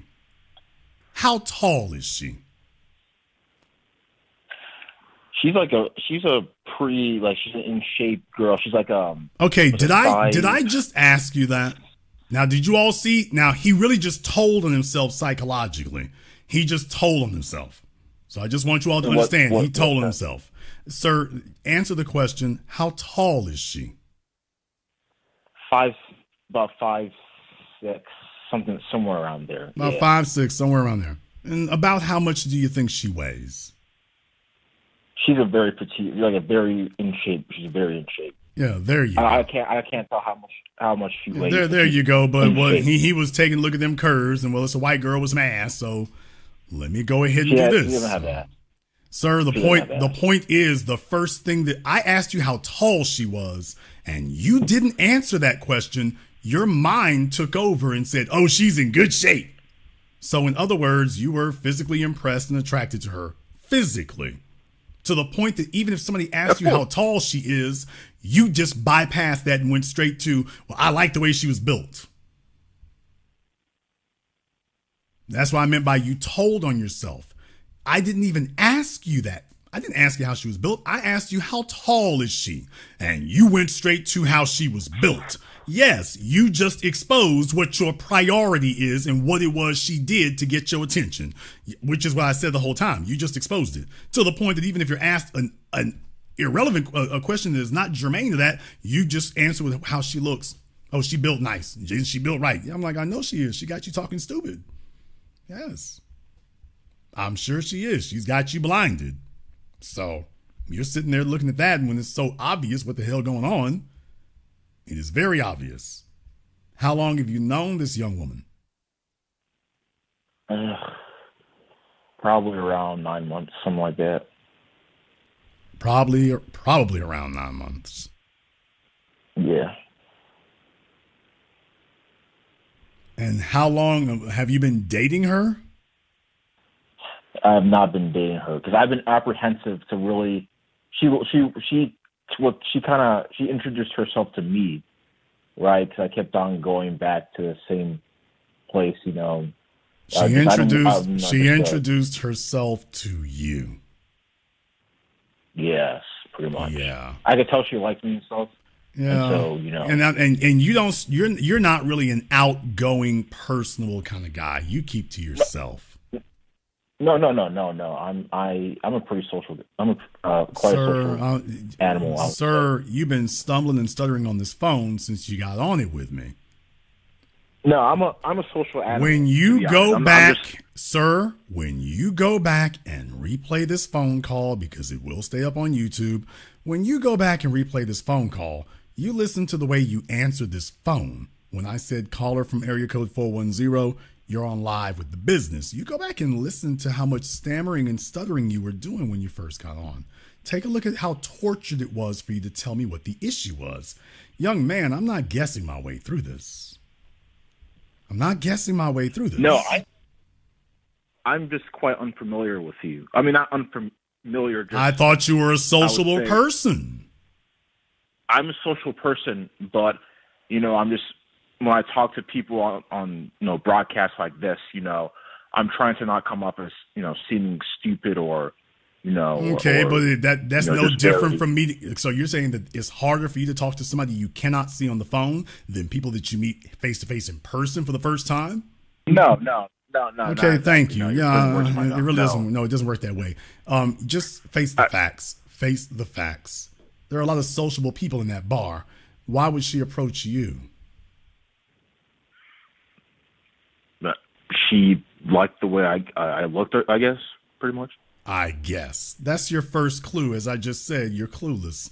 Dude, if she was really digging you, and if you really knew why, you wouldn't be sitting up here talking about, I guess. You would already be able to say exactly what it was. Okay. And she would have made it clear to you. She liked the way I look. She would have made it clear to you what it was that she liked about you. She liked the way I looked. So what you're telling me is that you were the best looking guy who's walked in that bar all week? I guess so. I don't think so. No offense, young man. No offense. I don't think so. I don't. So I think that she sees and hears what I see and hear. You would do yourselves a favor if you go and look up the Dunning-Kruger effect. Now, you might be a little offended if you do look up the Dunning-Kruger effect, but the long story short about it is Dunning-Kruger was a study that was done that basically says that people who don't know always think they're smarter than they are. People who do know usually underestimate their intelligence. And in your case here, a little bit of flattery has got you thinking that we're a lot further along than we are. We have a white girl in Baltimore, works at a bar, and she approached you. Do you realize how many of those dimensions are actually anathema to the way that females move? Females only approach a guy that they see as meek and harmless. Females don't approach alphas, not unless they find a safe way to approach an alpha. That's not the way that works. Well, she gave me signals, and I was apprehensive to take the signals because I know, and that's a turnoff to females. A male who is meek and apprehensive, yes, sir. Those are turnoffs to a female of any age. I agree. Because it demonstrates a lack of confidence. Confidence is a sexy thing for a female. You cannot be an alpha and also not show and display open confidence. And that's what I'm saying. This phone call is very clear that that's not you. And I'm not saying that as a knock. I'm just saying you need to be aware of where you really stand and where you really fall, so that you can see when people approach you, what are their real motives?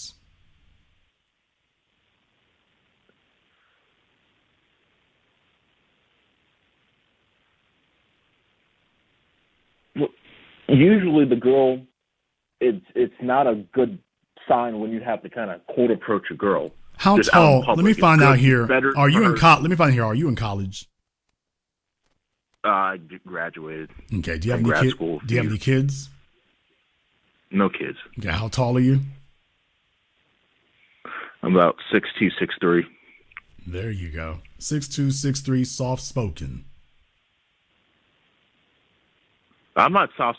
I won't say I'm soft spoken. To be honest. Sir, I'm on the phone. I'm on the phone with you. I'm on the phone with you. I'm not taking this from somebody else's word for it. I'm on the phone with you.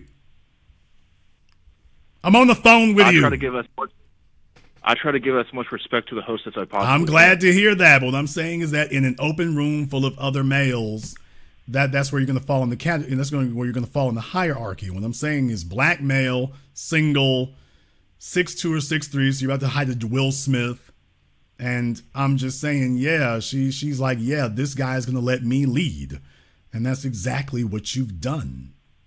Now that's inarguable. How would she know that? The same, listen to me, young men everywhere. Listen to what I'm about to say to you. Jason, how is it that she could know that just by looking at me? Dude, females' ability to keep their heads attached to their shoulders is dependent on that. Females have much more interaction, in specific sexual interaction with males, way before males have personal, much less sexual interaction with females. Females start getting into sexual stuff, and I'm not necessarily saying intercourse, but they start getting sexually approached and everything when they're 13. I'm being nice in the nice program. When they're in their teens. Now, I'm talking about as soon as there's a teen behind their age, something of a sexual nature is approaching her. By the time they get to high school, it's on and popping. If it wasn't in middle school, it's on popping and running. Which is why you have teenage girls getting pregnant. Meanwhile, the boys at the school can't kill nothing, can't find nothing dead when it comes to sexual access. So the girls have a huge head start on the boys, and the boys have this lag time that they have to deal with. So y'all, I've been saying this now for months and months. For those of you who listen to me recently, you know I've been saying this before. By the time you all are 23 years old, understand she's got almost a decade more sexual experience than you do. She's had way more partners, way more dates, way more approaches, way more interactions with the other sex, and she's had a few bad experiences in there that have taught her what to look out for. Especially if she's tatted up, she's had a number of rough, bad experiences. She knows the bad boys. She knows the, quote, good guys. And she knows how to play them, which is the most important skill that a female can develop, is the ability to appeal to a man. Now, we can use the word attract. We can also use the word manipulate and play. And the real goal is Jason Black's first rule of salesmanship. Convince the customer that the decision to buy was his and not yours. You're on this phone talking as if this was your decision when you're literally saying she approached you. And what I'm saying is she could look at your face. Women can get to a point they look at your face and they can tell you ain't a guy with a whole bunch of sexual experiences. You're not a guy who's used to taking the lead. You're not a guy who's an alpha like that. You might be friendly and congenial, but that doesn't make you the kind of guy who goes for a chick with tattoos or would be taking her to the tattoo shop to get his name put on her. That's not you. So she's already brain typed you. Now, what you're stuck on is, well, she has to make assumptions to do that. Well, you're absolutely right. Whenever you're brain typing somebody, whenever you're profiling something, yeah, it does require assumptions. Will your assumptions be 100% accurate? Probably not. But if you've studied enough, will they be more accurate than not? Probably will. And that's where you are. She's had enough men. She's dealt with enough of them that at this point right now, she can see the characteristics of a guy like that. Do yourselves a favor here, folks. If you really want to know some chicks who know men, my folks who's at Hartsfield-Jackson Airport in Atlanta, that's a place to hang out at. Get there way early and hang out for a while and wait till them hoes, the escorts when they're around that place, approach you. LAX, same thing. DC and LaGuardia, same thing. They just did some renovations up there at Kennedy, I think it was. Those chicks gotta in Vegas, any of the casino hotels, them chicks gotta approach somebody. She gotta make some money if she gonna eat, which means they can't afford to be stupid like most women. They have to learn men. To be honest, I'm gonna tell you the truth. There were multiple girls in there, bartenders in there. Now he's interested in. Okay, now he's trying to defend himself, which is why he's interjecting while the host is talking. Your ego is speaking right now, young man. Your ego is speaking. And you're supposed to be listening to learn. I'm not telling you what I think. I'm telling you what I know. You're the one trying to save his ego. And there's no ego to save. You just need to learn. Or you can continue doing what you're doing. But the very fact that you called up tonight and I got these details and this just went downhill and just kept getting worse, that's your first clue that you're already on the wrong track. Females are not nearly as stupid and naive about men as men like to tell themselves in the modern era that they are. Women are not nearly as silly and naive about it. Not nearly as much as you would think. Fellas tell themselves that because that's a pleasing lie that they want to believe, that they want to hear, because it tells them that they're in charge, they're in control. And what I'm saying is that only matters and counts if you're accurate and you're right. But what if she's smarter and more cunning than you are? What if she is? Do you still tell yourself that everything's fine and everything's all right? Do you still tell yourself that because that's what you wish to believe? Because that makes you more comfortable doing what you're doing? And I'm telling you, females learn that just like pimps learn it. A pimp learns that he can just look at a female and tell her whole life story by looking at her. Look at the way she's dressed. Look at her eyes. Does she make eye contact? Look at her clothes. Look at her makeup or lack thereof. Look at her hairstyle. Look at the purse she's wearing or lack thereof. All those things fit a particular profile. In reality, there are not millions of types of people. There's really only a few. The field of psychology would not exist if there were millions of types of people. Yeah, there are billions of types of people. There are billions of people on the planet, but there's only a few types of people. Even when they talk about whether you're how you deal with other people, there's only 3 categories: introvert, extrovert, and ambivert. If there were more, they would have cataloged them. In reality, people just like to believe that they're special. They want to believe they're a snowflake. In reality, no, you for the profile. You for the profile. And somebody doesn't have to take Psych 101 to be able to determine what the profile is. In her case, she's looking to get a certain thing from a man. She knows by looking at him, there's a certain type of man who carries himself a certain type of way who's going to fit what she's trying to get. And that, she suspects that could be you. here's the real thing. It doesn't really matter. Why doesn't it really matter? It doesn't really matter because you ain't the only fella she's talking to right now anyway. I agree. She's got a number of you she's talking to, and she's trying to, that's why she's throwing a bunch of lures out there and a bunch of lines, and she wants to see who's going to respond, and whoever is the best option who responds first, that's what she's going to go with. So you see, she doesn't have to hit it on the head about whether she's 100% right about you. She just has to be right enough. And then, of course, if you beat out the competition.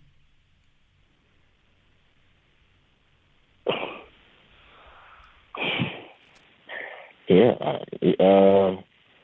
That caught him in his crawl now, didn't it? Ooh, man, I ain't the only one. Ooh. No, I mean, I already knew that. The thing is, I already know that about women. So it's not a... Well, here's the question then. If you already know that, then what are your plans or your designs on her?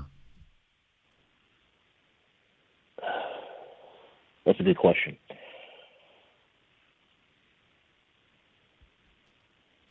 Okay, young man, either right now you are being dishonest or you're a fool, because you called me up asking very specific questions about her.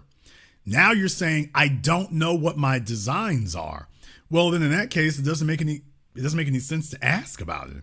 If you don't have any intentions or designs towards her, what's the point of asking? I have intentions and designs if I'm going to actually have a relationship with her. I should have a relationship. We should start something that could be serious. But I guess that's kind of thrown out. All right, thank you. Well, I'm not going to tell you whether it quote unquote should be thrown out the window or not. I am simply saying you should be honest with yourself about exactly what you see. I am a firm believer in making our decisions in life with our eyes wide open. You see what's in front of you. You know full well if this is a white chick who lays up with a bunch of black dudes.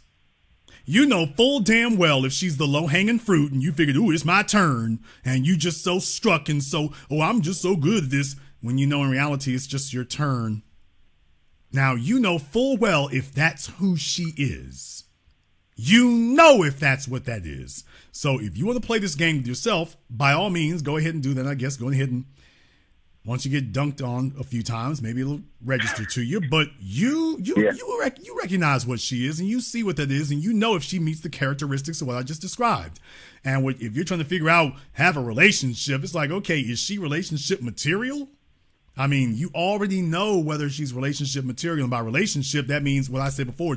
Is this the kind of chick who's going to help you get to multi-million dollars of real estate investment?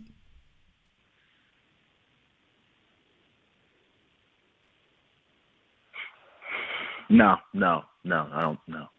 That took him a long time. That took him a long time. You all knows that. It took him a long time. Here's the thing. People can change. People can change. Okay. You didn't listen to the very first half of my program. People don't change. You said 20. Okay. By the time they get in their 20s, they're set in their ways. Here's my real thing about it. You said people can change. So in other words, what you're saying is that the version she is right now is not the version you're satisfied with, but you will be satisfied with it if she can make some modifications before she's 28.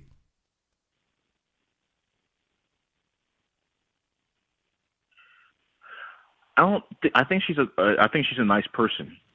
Okay, that's nice is subjective.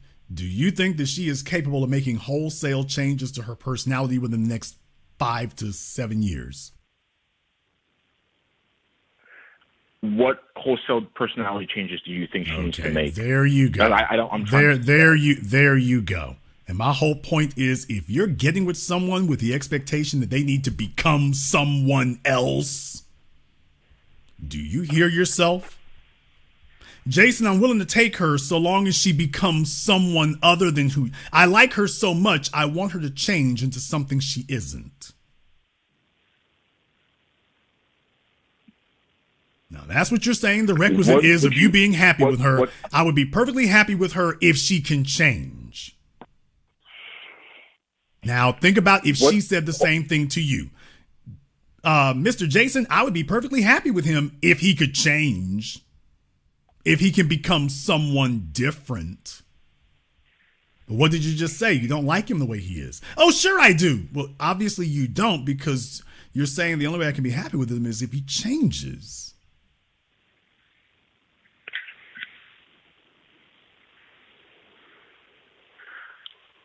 I never said that I think she really needs to change, because I think she's a nice person. You're the one who told me that people can change. You said people can change. Why do you need I agree. Why is that part of your plan that people can change?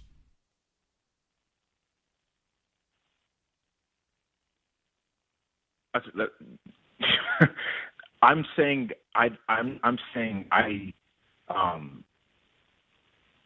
I don't think anything is totally wrong with her personality wise, but okay, just remember you're betting the farm on that.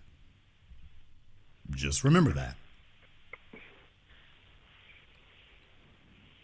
I agree. I don't think anything. She seems like a nice, classy person. No, she doesn't do any like wild stuff or anything. I mean, she's on the job. Yes, because nice, classy people have tattoo sleeves.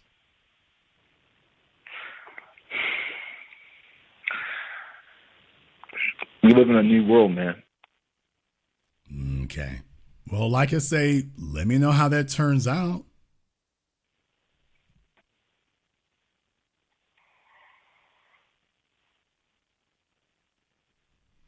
Let me know how that turns out. But just remember, you're making this decision with your eyes wide open. So if you like to test the waters and see if you can change her with the time-honored tradition of misguided males everywhere, but far be it from me to prevent you from this learning curve. So maybe you'll get some life experience out of this. Hopefully nothing you can't walk away from, and nothing that you'll be stuck on for a decade or so. I was thinking it's the one who got away. But here's what I want you to do. Go ahead and ask her out.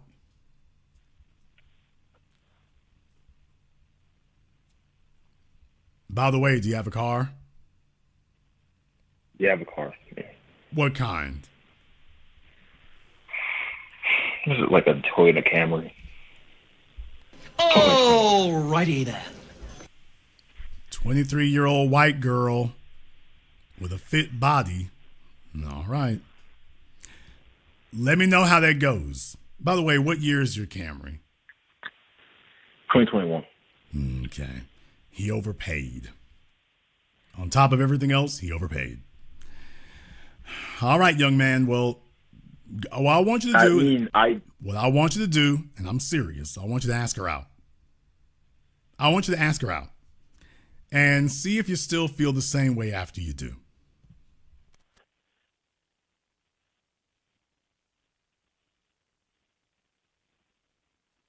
Simple enough? Yeah, of course. Okay. Of course. I want you to check back with me in 30 days and let me know what you learned. Simple as that. I agree. Thank you very much for giving us a call.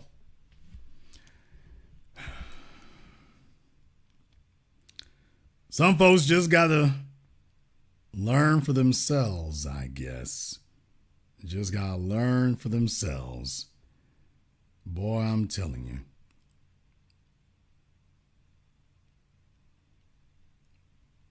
Jason, I don't know. You know, she's how tall is she? She got a fit body on her. Okay. Preoccupied. So, but like I say, they can change, Jason. All right. Okay, you can see this one coming.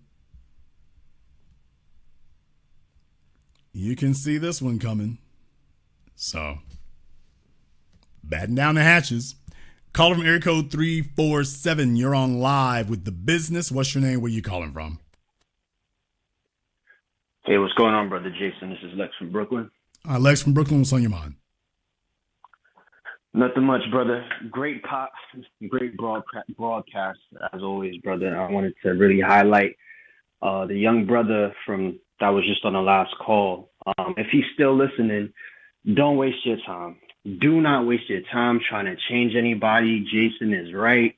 I made the grave mistake of trying to do that in the early 20s, and it was a waste of time. I tried, I had relationships in the past with other sisters that were broken. They had trauma. They were touched by family members. I tried recommended therapy, and they just wouldn't listen. Joke. And to my detriment, I wasted time and energy and invested into the wrong relationships. The tattoos, all that. Jason is right. So if you're listening, especially this being a white girl, and actually on the topic of the white girl, in my past travels, I met a white woman before, and she would tell me that she used to listen to Kevin Samuels. She's trying to lock down her husband. So it could be a tactic thing too. So if he's listening, don't waste your time, man. Focus on you, stack your bread, get your life together. I want folks to understand something here. I want folks to understand something. A lot of fellas, Kevin Samuels, and I don't think at all this was what he wanted. And as you all know, I was a critic of his when he was alive, but I'm one of the few people that you all know is fundamentally objective about Kevin Samuels. Contrary to popular belief, I have no ego to inflate or offend. I just want people to remain intellectually honest. And Kevin Samuels would not have liked the way that there are a whole bunch of hoes who have hijacked his name. You got a lot of background noise going on, brother, so if you got to kick the cat out, let me know. There's a lot of folks out there, a lot of females out there who have hijacked Kevin Samuels' message, and they hijacked his talking points. And they're using them today as a method and a means to get men to drop their guard. These chicks haven't changed. They just figure, oh, this is a wedge I can use. If I say Kevin Samuels, then this will get the average brain dead, lead pipe sucking baby male to sit up here and drop his guard. Because certainly I couldn't just be an opportunistic female who sees saying Kevin Samuels' name as a cheat code. If I say Kevin Samuels' name, that's going to get all the men to drop their guard and let me on in because, and I'm just saying now, Kevin's name and his message is really being used as a Trojan horse by a whole bunch of chicks, just squirrely things, and a bunch of others. So there are a lot of opportunistic, sly, sneaky, devious women all over the internet who are using that as a strategy. So when I hear his name now, I got to check the paperwork on the broad using it. Because I'm like, okay, I know there's a lot of y'all out here running game right now. When the man was alive, y'all wasn't repping him like that. When the man was living, you weren't repping him like that. You wasn't hard body and repping his name like that. Now all of a sudden, like I say, brother, I hear you, and I'm just going around. I'm in these. I'm listening to what you're saying when you mention him. And then when I hear a female say that, I'm just saying, now here we are, and I'm like, I'm not liking it, man. I'm not liking it. I hear what's going on, and most of these chicks now, they're bogus, and fellas got to keep their eyes and their ears open. There's a lot of them who just figure that now he's not here to check them, because you see, if he had to actually talk to them, he'd be like, yeah, you ain't right either. No, you running game. You're trying to get guys to lower their guard and drop their defenses. Yeah, you're not right either. Now, that's what he would tell them if he talked to them. But since he's not here anymore and they are no longer threatened with being able to actually speak to him, now it's a different matter. Now it's a different thing. But if he was still alive, they wouldn't be saying his name nearly as much as they are. Can I ask you a quick question, Jason? So to the young men who find themselves kind of getting caught in that habit of, oh, let me just try to like suggest some changes, whether it's introducing a workout routine. Let's say the brother's active. He has an active lifestyle. He sees the chick he's dealing with. She isn't necessarily that active. I don't like to work out. What do you suggest for the brothers out there that try to impose, what that brother may seem as positive traits onto that person, but they're unwilling to change? Don't. D-O-N-T, don't. Biggest mistake that the male can think is that he's going to change a woman. Fellas, the only female that you quote unquote make those suggestions to is one who asked you.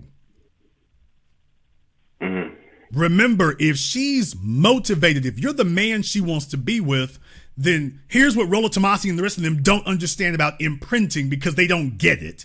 They came up with these terms but don't understand what they actually mean. Imprinting means that she wants to be like you. You see, you are water and she's the vessel, she's the container.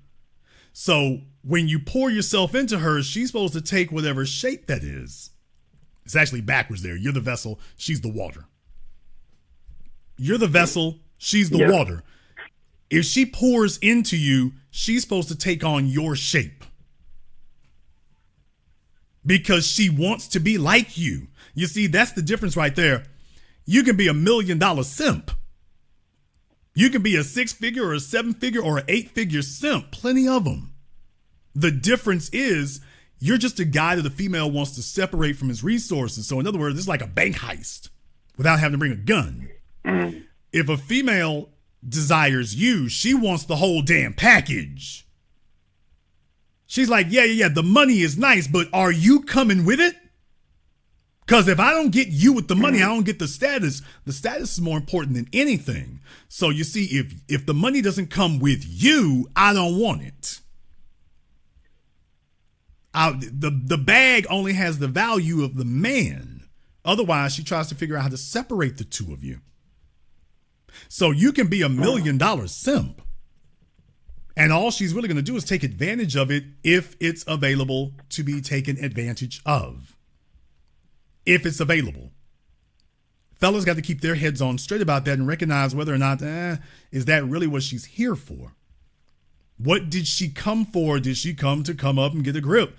There's a lot of guys who are doing that and trying to make that a substitute for actual accomplishment. When fellas don't have real competence, you throw your money out there. And that's not a substitute for status. Women want status. They want the status that comes along with that. They want the status that goes with that. And if you are fundamentally weak, they're going to change how they feel about that. So imprinting yourself on a woman means that she wants to be like you.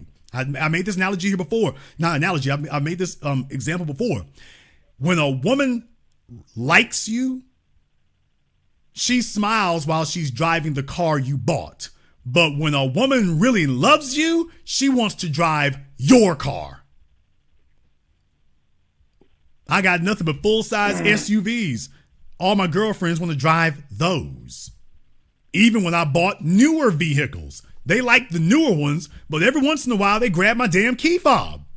Off she go. When a female is digging you as a man, she likes wearing the clothes you bought, but if she really digs you, she wants to wear yours. Especially if you're bigger than her. So you walk around the house, and next thing you know, she's wearing your damn t-shirts like sleep shirts. I told y'all I got shirts to this day chicks done run off with. Never gonna get them back. Never gonna. If I see one more chick send me a picture of one of my t-shirts like a hostage video wrapped around their damn pillow. Fellas in the chat room, give me the shirt emoji. If you done lost a few shirts to a broad who she was digging you and like, that's it, nigga, you going shirt shopping because y'all might have broke up. It's like, damn, my favorite shirt was over at her house. I might have to do like OJ and break in. But what I'm saying is when the female really digs you, dude, she wants that. She's like, okay, I can buy a shirt for me anyway. I can only get yours from you. So I'm trying to get that. That's the imprint I'm looking for. I want that. I want that.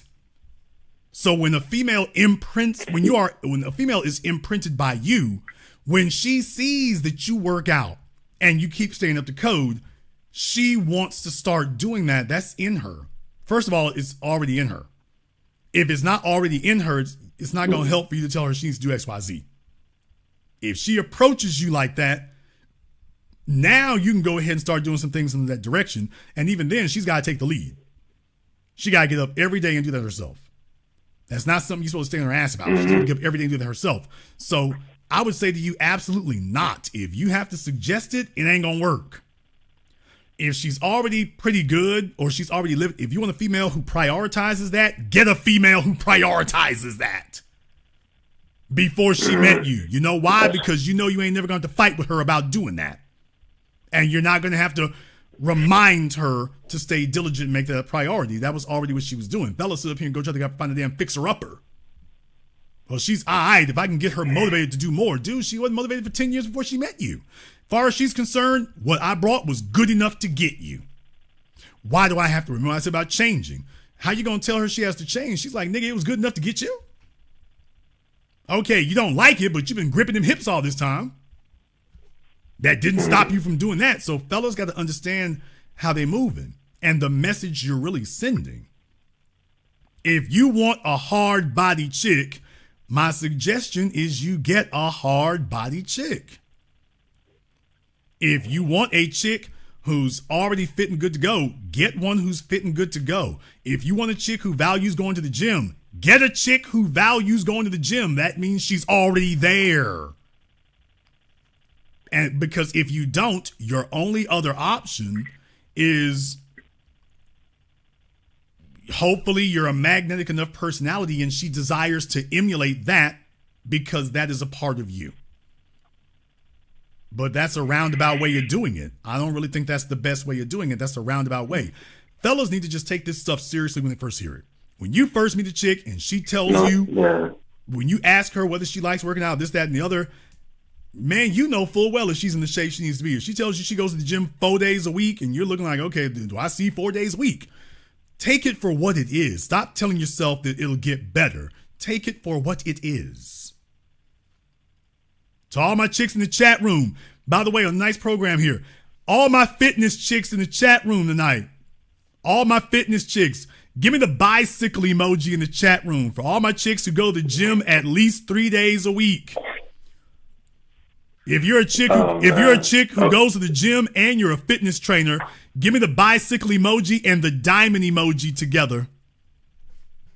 Give me the bicycle emoji and the diamond emoji together.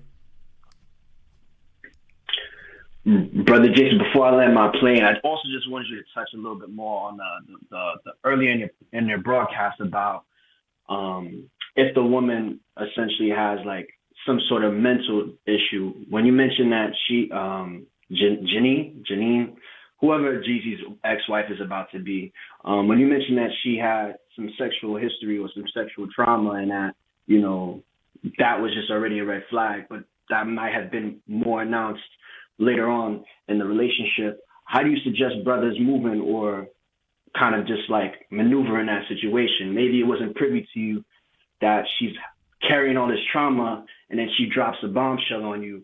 How do you suggest brothers moving in that regard, especially if they're suggesting therapy as a solution, or if not, just step away completely? First of all, let's stop this lie that females snuck up on you. Let's stop that. Females do not sneak up on you. Fellas see exactly what the hell they dealing with. Dudes see exactly what the hell they dealing with. I'm so sick of that. Brother, we know what we dealing with. You know full well if that white girl is a girl who just deal with niggas. Did you just say with niggas? I sure did. And deal with it, nigga. You know full well if that's the white chick who does that. You know damn well if that's the Asian chick who does that. You know damn well if you're dealing with a Marjorie Harvey, she get down with street dudes. You know damn well if that's the case. You know it is. You know it is. Yeah. So what I'm saying is, I'm just telling fellas in the 21st century, y'all gotta stop playing this bull jive. Let's just keep it 100 and put it on the bricks. If you like hoes, go ahead and deal with the hoes. But what I'm saying is, where you get confused is when you start telling yourself it ain't what it is. You're gonna always be a sucker if you're unwilling to admit that that is what it is, that that's what you're dealing with, that that's who she is. You telling yourself this is wife material. No, this is hoe material. And you will not be honest about what it is you really see. Fellas know what the hell they be getting into.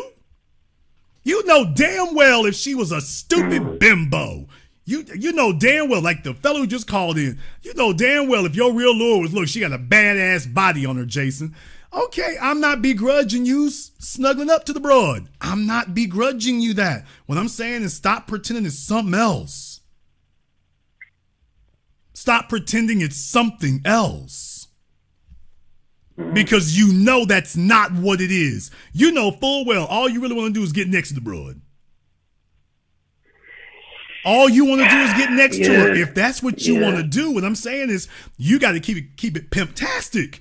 If all you want to do is get next to the broad, you need to be clear with yourself. I'm just trying to get next to her. I see she ain't wife material. She barely girlfriend material. I'm just trying to get next to the broad just to see what the experience is like. If that's your answer, hey, let it be what it's going to be.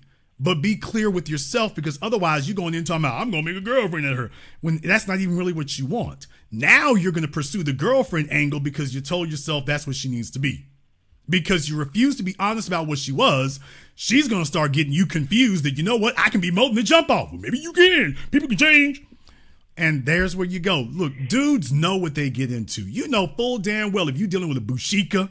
You know full damn well if you're dealing with some stuck-up PhD chick. You know full damn well if you're dealing with a single mom. You know full damn well if you're dealing with a white girl who chases black dudes. You know full damn well what you're getting into. You know full damn well if you're dealing with a square nerd chick and you're just like, look, Jason, I've been living on bread and water for 2 years. If I can knock down this little crazy little thing over here just for some relief. You know what you're doing. And I don't like the fact that fellas try to pretend that they don't see it from the jump. You know exactly what you're dealing with. You know exactly who she is. You see exactly what it is. You got ulterior motives and you don't want to just be honest about what it is. And this is how fellas get caught up. And also, and yeah, I'm going to say it. I'm absolutely going to say it. And deal with it, nigga. This is why females have such a culture today of getting over on dudes. Because you get to a point, fellas, you get to a point where the women are just tired of y'all sitting up here lying all the damn time. And next thing you know, they're just like, well, damn it, the gloves are off. It's a dirty fight and ain't none of us playing fair. So she's just going to be like, hey, if the rule is we all going to lie, well, let's get this lying started. And off we go. We'd have a whole better environment if the fellas, if the males would get some damn fortitude about themselves and just keep it real and just say, hey, baby, this is what it is. Y'all hear me all the damn time behind the microphone of steel. I tell y'all right now, look, I'm not exclusive. I ain't trying to be exclusive. Could it happen? I don't know if I get hit by a meteor or something. Anything could happen, but that's not really what I'm trying to do. My side chick applications are on file. I've never changed that. And you know what? I don't have to. And you know something else? My DMs are always popping. You know why? Because females freaking appreciate that and respect that. You know why? Because you ain't trying to lie to her and get over on her. You're giving her the ability to make a choice. The nigga that lied about it, she ain't upset with him because he talking to another bro. She's upset because you lied to her. Now she wonders how much else you lying about. If you would just come in the damn door and said it like that, she's like, oh, okay, this a real nigga. This a real nigga. Okay, it is what it is. And if your value is up to code, she's like, I can knock them other broads off. And whether or not she can or can't, I don't know. But I can knock these other broads off. But that's when the chick is dealing with the real niggas, they develop so many fake dudes all over the damn place. When they meet a real nigga, it's like a breath of fresh air in a landfill. She's like, let me suck this up. I might not get this again for another 3, 4, 5 years. Do you all know how many black women there are today? Listen to me right now today. They're in their 40s and 50s or 60s. And most of the men they talk to are lying asses. straight up. These dudes are in their 50s, 60s or older, straight up lying asses, lying about every damn thing. I'm just telling you, it's like a breath of fresh air if they meet a fella who ain't just bogus, phony. And it's crazy to have fellas in their 40s, 50s, and 60s acting like that. But this is the landscape today. I got to just read the mail to the fellas. The females will sign off on everything I'm saying. I got to read the mail to the fellas. They meet them all the time. So if they meet a dude who's really just straight up, it is what it is. Hey, old boy pulls up. He's in his Range Rover. He's in his G-Wagon or whatever. And he ain't giving her the princess speech. You're like, hey, this is what it is. I got somebody I'm talking to right now and everything. I want to get your number because you look all right. Let's see what's happening. She's going to respect the fact that when she asks you, are you seeing somebody? It's like, yeah, we've been going through some things, but I'm thinking I might need to charge you the game. I'm checking to see how they go. She'll appreciate that. Why ain't you did that? Ooh, I don't want to talk to a man doing this, that, and the other. I'm like, baby, you wouldn't have, if that was an issue, you wouldn't have talked to me in the first damn place. Now, that's how a real man responds. When the female says that, he says, yeah, you wouldn't have stopped to talk to me in the first damn place if that was the issue. Let's be very, very clear about that. You wouldn't have stopped to talk to me in the first damn place if that was the issue. So let's not do that one. Furthermore, you done got distracted. You worrying about somebody else. You need to be worrying about your position on account of the fact I can upgrade you. Just by standing here, I'm upgrading you. It's like, this nigga got gall. I like him. Did you get that? This nigga got gall. I like him. And next thing you know, now you're talking about, oh, that's them bad boys and this, that, and the other. I'm just saying, now you're talking stupid. These would be the kind of guys that fellas want to hate on and whatnot, but guess what? Them fellas doing the thugs and the drug dealers, he keeping it real. He's like, hey, look, I'm not going to stun on you. I'm really not. Look, this is what it is. This is the program I got. Is you going to plug into the program? If not, you wasting my time. Please move aside. There's 10 more behind you. Please move aside. And what I'm saying is the number one thing that fellas are,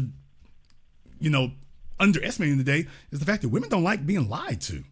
Just go ahead and tell her what the damn truth is. And here's the crazy part about it. Even if she says no the first time, she'll be back around.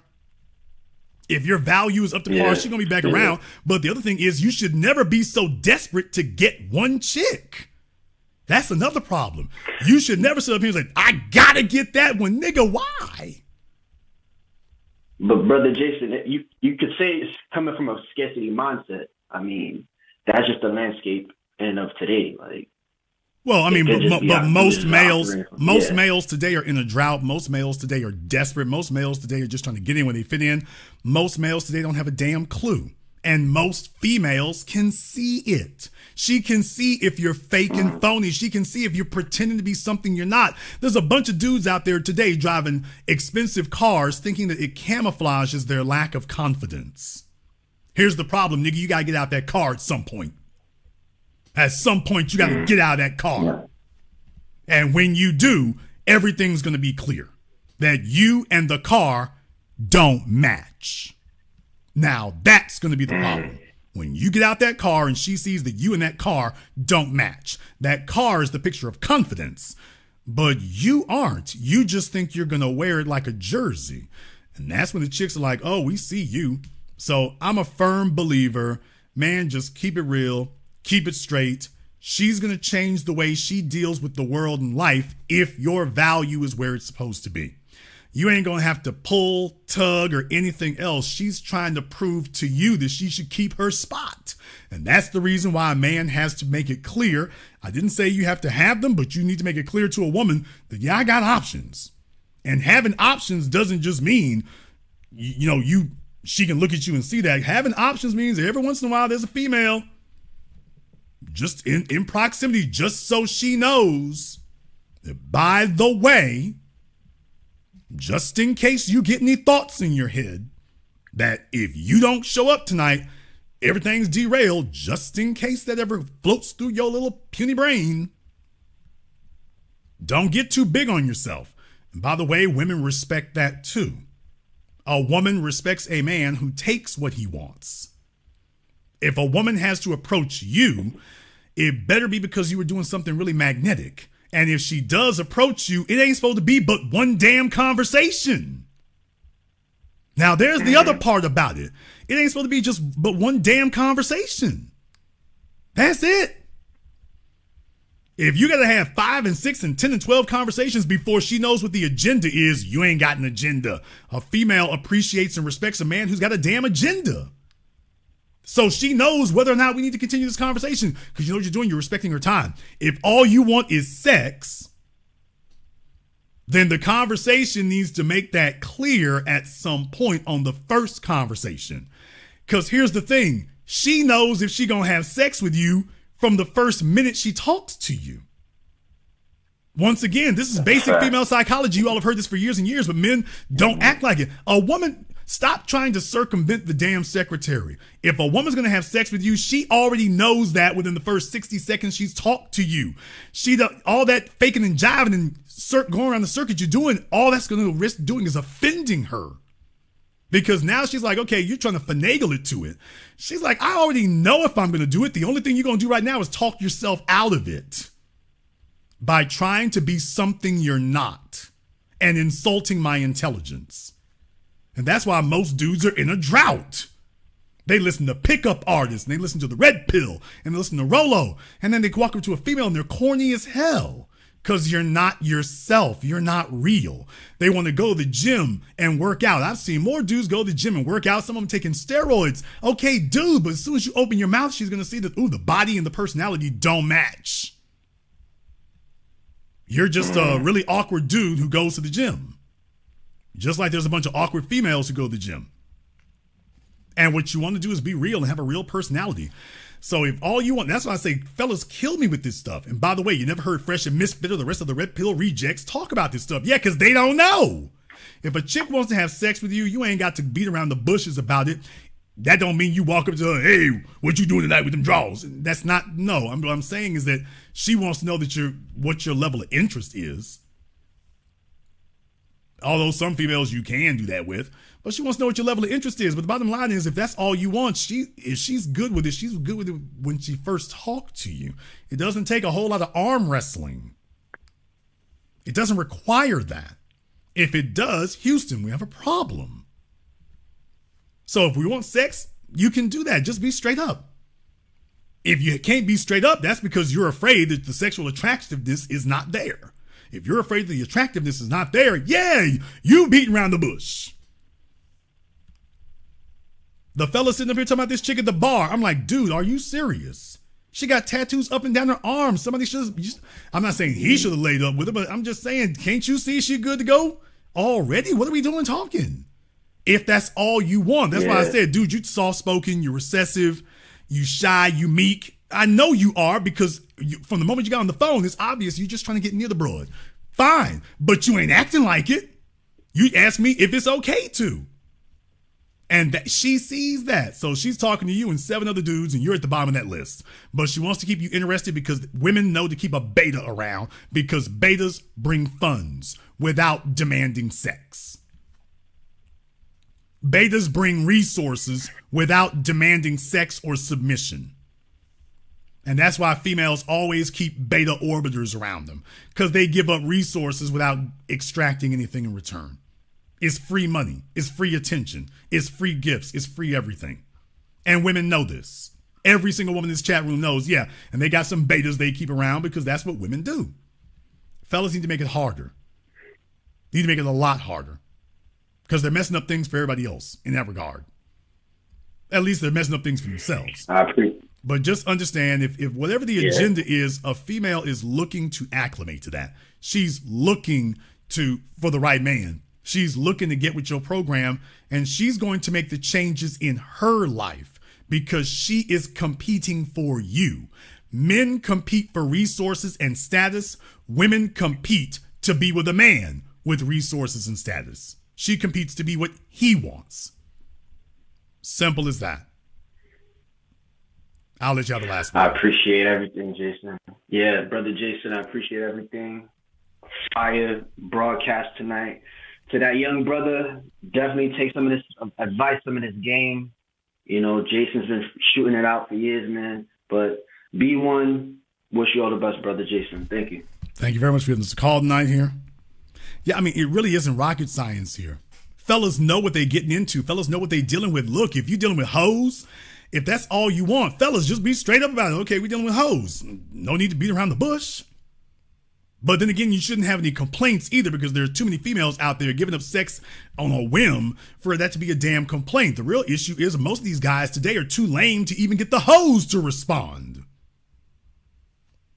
That's the real problem they have. The red pill wouldn't exist if most of these guys weren't sissified mama's boys who can't even get any female of any value to respond. Hell, they can't even get the low value ones to respond. But what I'm saying here tonight, you notice the females are not doing a bunch of arguing with me in the chat room. Did you notice that? They're not doing a bunch of arguing with me in there. Yeah, because it's the truth. These women would appreciate it if it was just like that. It's like, hey, fellas, if I'm digging you sexually, I ain't gonna say nothing. I'm not gonna sit up here and advertising on Facebook. But if I'm digging you, nigga, it's going down. She's like, you supposed to be able to pick up that I'm digging you. The fella's talking to the chick from the bar, and then he's still calling me up asking what he should do. Dude, that's why she got other dudes on her phone. Because when she threw you the signal, you dropped the ball. That's why she did that. Fellas, if you want a relationship, like I said, you got to vet the female better. When you approach a chick who's not relationship material and you sitting up here offering her a relationship, she's like, this nigga a fool. He's offering me a relationship. This nigga's dumb. Not going to have that. Now you're insulting her intelligence. And if you're a fella who isn't going to be able to upgrade her life and you're looking to take up large amounts of her time because she sees that's what the hell you're going to do. Look, a female doesn't want to give exclusivity to a guy who doesn't offer an upgrade unless they're hoes. Hoes have sex for fun. Do what you do. Everything else, she doesn't really want to give you a whole bunch of her time unless there's going to be an upgrade involved. Your job is to make sure, is she worthy of the upgrade? If she is, okay, let's go ahead and do that. If she's not, tell her, you're really a hoe. You're just kind of in delusion. You're kind of in denial of where you are. So, yeah. But it doesn't take a whole bunch of lying and beating around the bush and making up things and pussyfooting and subterfuge and camouflage. It doesn't take that. Just come straight up the middle. Come straight up the middle. Be who you are. They will respect it. But there's a problem with what I just said. I said, be who you are. And that's wonderful advice. But what if what you are is a simp? What if what you are is weak? What if what you are is timid? What if what you are is scared? What if what you are is unconfident? Now what? Because Jason's saying just be yourself and be who you are. Well, great advice, but what if what you are is deficient? Now what?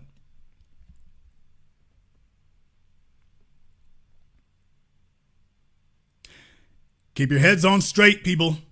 Keep your minds on straight here.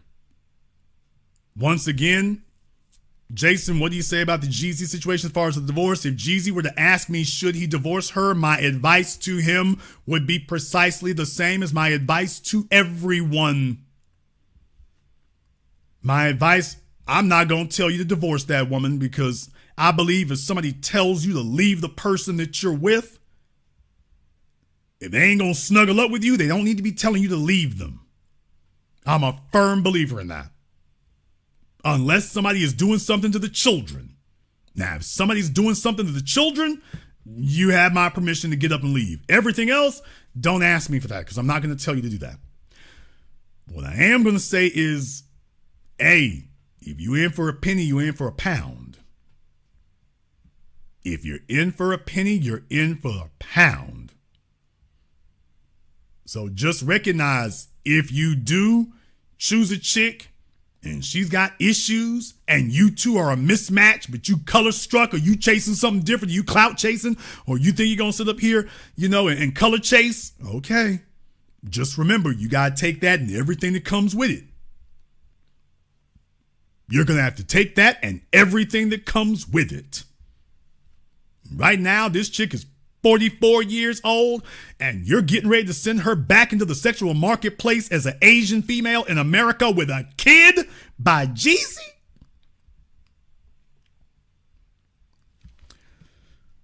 I'm not going to say that she's going to make this a hard divorce. I don't think that's going to be the case, but I do think that she is going, over the years, she's going to drag you. I do think over the years, she's going to drag you. She is not going to be thrilled and pleased to be walking back out in the sexual marketplace with your kid, because the next man, the bottom line is Jeezy was the last train leaving. Jeezy was the last train leaving.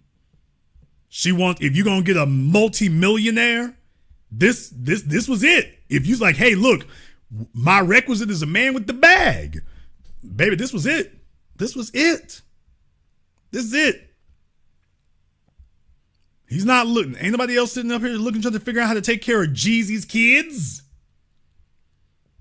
This is it. You got to be in it to win it. Somewhere along the line, you did something that has grossly offended him. On the one hand, it's like, okay, Jeezy left. But on the other hand, dude, fourth baby. Fourth baby, y'all. Fourth baby.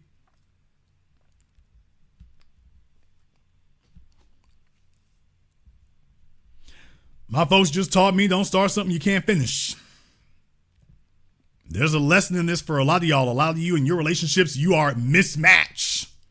You know full damn well you two are not a match. You know full damn well somebody is being sneaky. You know full damn well it ain't right. Shanine, you need to refresh your browser, baby. I asked that question like 20 minutes ago. She just now posting a bicycle. Baby, I asked that question 20 minutes ago. I suppose the stream is slow down there in Nicaragua. But yeah, baby, you might want to refresh that screen. You might want to refresh that. I'm just saying. You might want to refresh it. Am I late? Bicycle.